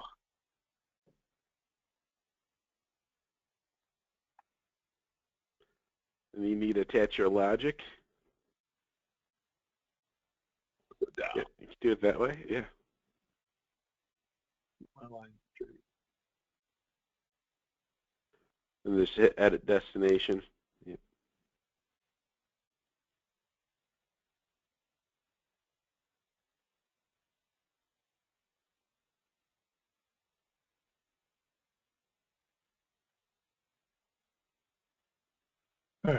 Okay. Now, once you're satisfied, now you can. This is a beauty. Just hit play right here. Clicking on any of this will bring you back to your home page. So just click on any of these. All right, now nothing's chosen, so just hit demo next. But now you can hit demo trying. Yeah, I want to change one that I knew that there were a bunch of diamonds, so I wanted to get them to be different. So 1-1 is a diamond.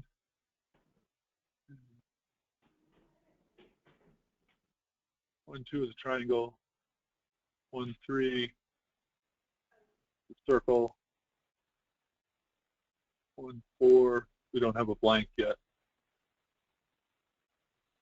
Well, so now it becomes like that memory game. Can I remember what it was supposed to be? Do you want to have a behavior that removes all tags? Yeah, that is the next one that I need. And so as an little exercise here, yeah, so it's demo clear category. So I have to start somewhere. It's going to be this, right? I will copy, paste this guy. Yeah. Scan has. And maybe it's like reset. Yeah. Or reset categories. Yeah.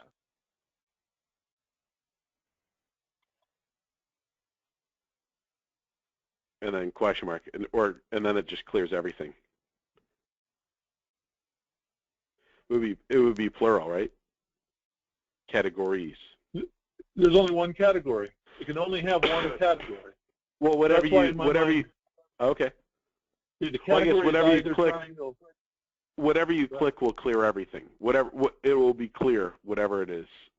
Right. Well, you know what the behavior is. It's just a matter of. No, but that's when you talk about really clear communication, that's been the difference in our attitude toward this or whatnot throughout has been. So I think I want to park this just because I want to know where it is in case I need it. Yes, it's kind of a little artifact. Yeah. So and then change your branch. Do that. But your branch says make triangle, so I would say yes, clear all categories.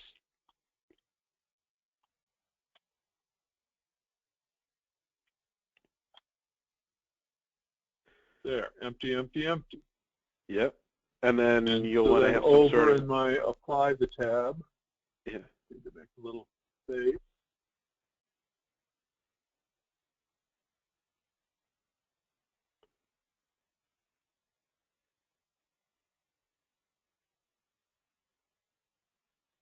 Done that all.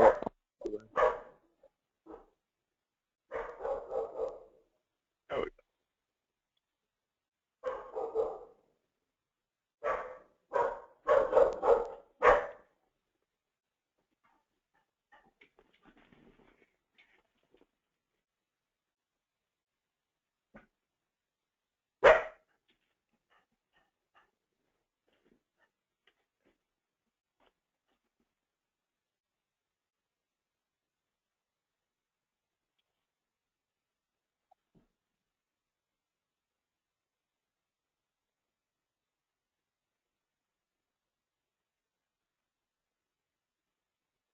And now, 1-3 goes blank. 1-2 goes blank. 1-1 has something, but when I go back, they are blank and blank. Cool. It's the extensibility. What's so cool about this? Yes, it sure is. And so now we had then on my other page, this guy. Yep. So will he work when I go next? I'm just looking forward to update. I haven't dragged my other control on here, right? you have not. Nope. There we go. Category scan. I can't keep browse and review straight. There we go. Categorize, scan. And I'll put it right there. That's really about where it's going. And it appears to me on this visual, at some point, you're going to want to have a selected +1, and exactly as a concept. Yeah, and that's everything I do for selected, and then I have to do selected +1. Oh,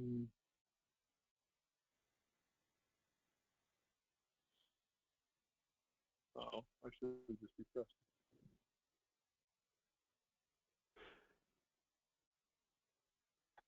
Make sure you hit demo or make sure something's selected there. But right now you don't have any feedback, so you probably want to put feedback on. You want to use your control. Sean, you need to add one more master to the screen. Yeah, because I need feedback. You said okay.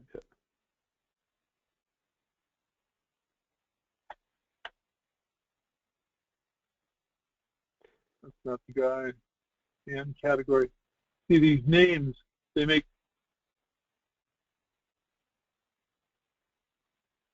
Yep, that's your feedback one. Yeah. Maybe it's display. Do I need to add a blank to this? A blank? What do you mean? Well, they just are. I don't know. You want that to be on the page. Yeah. So we'll. Not that page. Wrong page again. This one. Yep.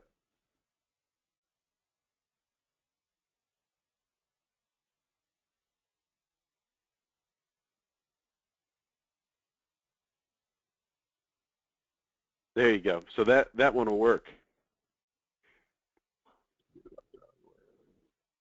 Okay. And then you're going to have the same thing. This looks pretty good, Sean. And then after this, you'll have a scan plot. This should be pretty extensible.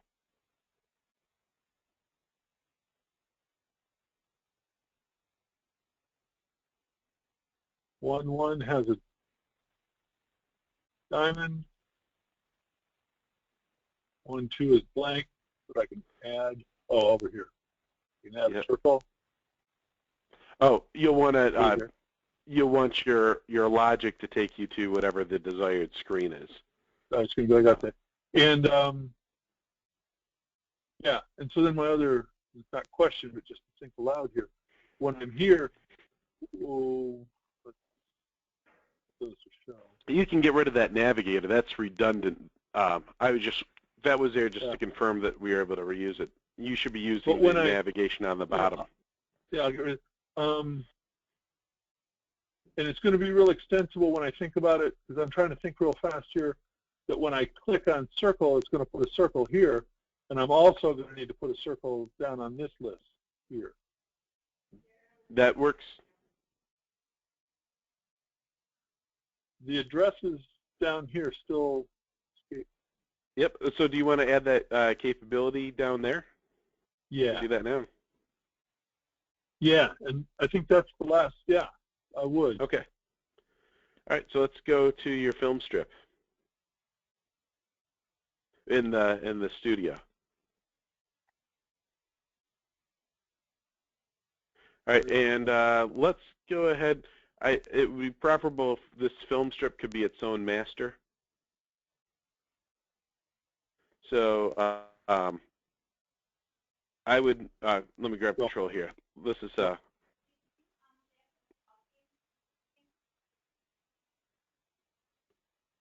right. Edit. Section.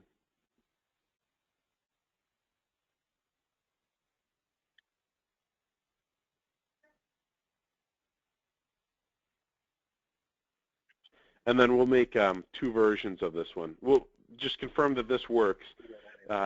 Making something a master makes it a lot easier to upgrade them. Yeah. Cool.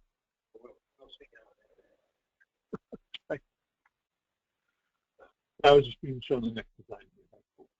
Okay. Where do you go?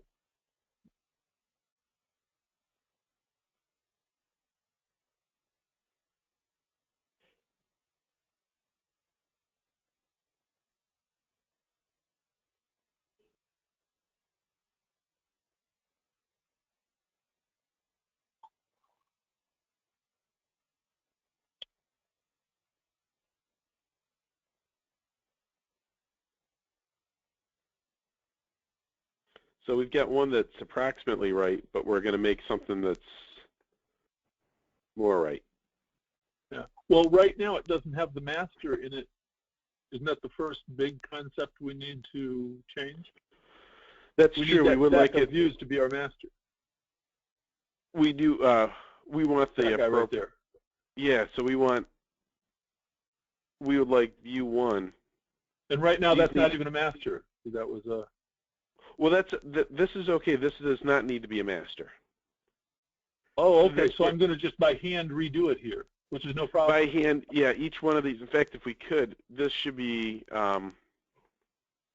Actually, we want to get this one named correct before we iterate on this model. So one quick question though, Tony.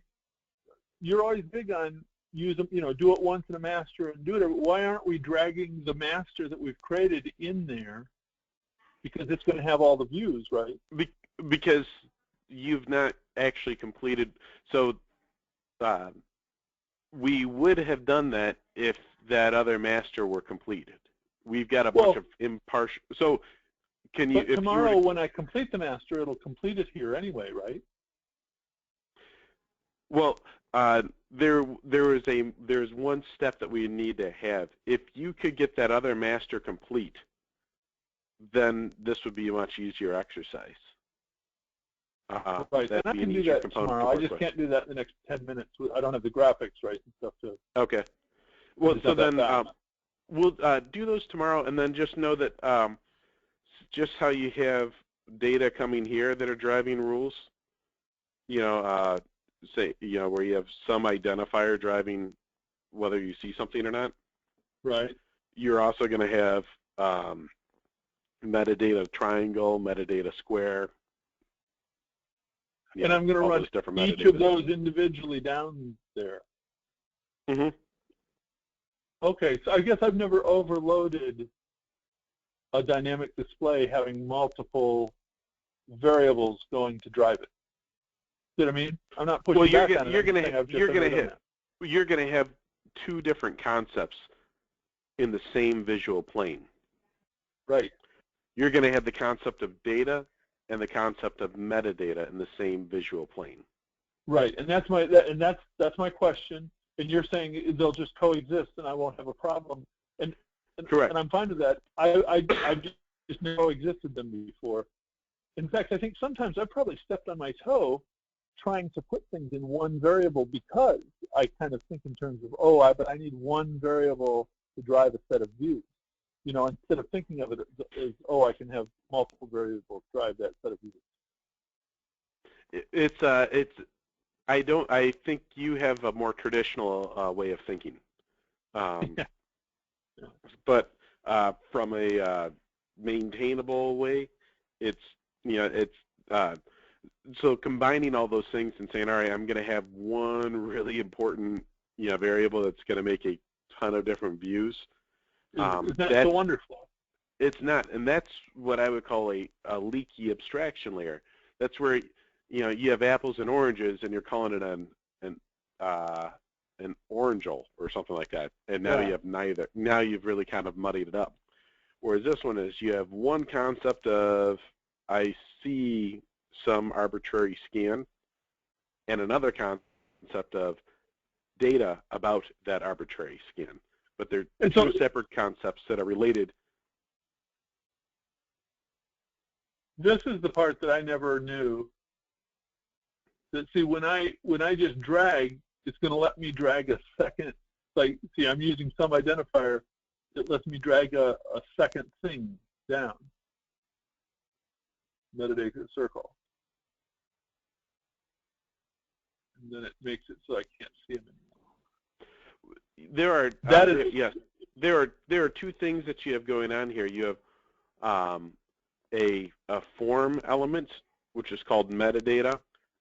That is a necessary trick that that this object needs to say, Sean just clicked on the fourth item in the array, and it just I dragged it to the wrong place. Right? No. What I'm saying is, let me grab control. You have two separate concepts here. Let me. They're stacked on top of each other, but they are distinct. And I understand that lets me number them. Yep. So they don't even need to be on top of each other. They can be separate. And so I'm saying this is just a total mistake on my part that I was trying to drag it to the dynamic display, and I accidentally dragged it to the wrong place, right? Yes, you're going to have like so another. I understand that's a separate thing. Yeah. Okay. Cool. I'm going to have to put in the circle, square, and triangle, and I'll drag these to drive each one. Now I'm with you. Make the circle, square, make the circle, square, and triangle right here first. Make sure those are working, and then when they're working, you can raise them up. I'm there. Thank you. That's what I needed to actually get the words out to make sure I understood what I was going to do first thing tomorrow. Okay, cool.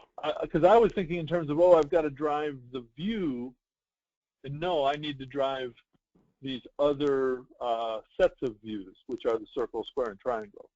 Yes. Okay. There we go. That was just me being slow. But yeah, because I knew it had nothing to do with the metadata. I was just when I dragged it. Okay. So you cannot run the dynamic display with two things. That's why we have multiple displays too. Yes. Just to clarify in my mind what we're talking about. And we're going to, and as we get more and more precise, we have to and when you have more precise, that means we're going to have like more lines going into our into our simulation. As that begins to become more overwhelming, that's where we strategically start to use more masters and stuff like that. I don't know if this makes sense, but if this were all on one page, this technically would work, but you would have some massive iRise spaghetti all over the place. Great. Can we stop recording? And I have just 2 minutes that I want to talk to you about after the recording. Yeah, let me. The 4 different recipes that I've been trying to break down is data, style, behavior, and logic, and there's a bunch of different names to go along with it, but I have created kind of a visual to go with it, but each one of these 4 items, when these are important to know that they're supposed to be unified, because each time you have them in there, you have an opportunity to invent a new name for the same concept. So if you do it correctly, you'll use the, if you want one concept to be logical, have a behavior, have some data and style, it's preferred that you use the same name. So the 4 recipes are decisions or subject matter expertise, or IRISE calls them, decision boxes, but logic, I think, is a better word. Behaviors, which is slightly broader than what IRISE has. They call them events, but a behavior is a collection of events, just slightly more abstract. For example, that tagging behavior is, well, when you mouse over and click something, you initiate a behavior when you do this, and the computer concludes the behavior after it has updated some data and changed the style of the screen to complete its end of that whole interaction. And then the style is what you see. So I've defined what these are. I think I even have typos in there, so it's legitimate. Discipline 1 is a style. It's the ability to define the appearance of a widget so that it looks like you're dealing with software, looks believable. Behavior, that's the ability to define the actions or reactions of a widget in response to a user. And these widgets can react to themselves.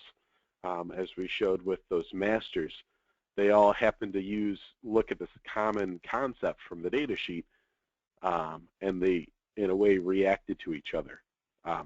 You had one widget that when you clicked it, said that this, the concept that was selected by another widget should be a triangle. So that all those things working together are behavior. Data is kind of that common thread that keeps everything in sync. Whenever something wants to know about itself, that's data that keeps it all in sync. And logic, and that's where your subject matter expertise comes in there. Anytime you want to have logic, like what would the expert say should happen in this? What would, what's your expert system? What's your computable decision tree, workflow, security, whatever? That's what the logic is. And logic evaluates data and behavior. So logic is nice because it can make sure all your behaviors are logical, right? If all of your behaviors are attached to a decision box, you now can have a logical solution. So those are my... Every time you explain it, it makes a little more sense. Oh, cool. This is the second or third time you've explained it, and it makes a lot more sense. Having just had our discussion on a specific project. Awesome. All right. Well, and then I've those are the 4 components. Cool. I got those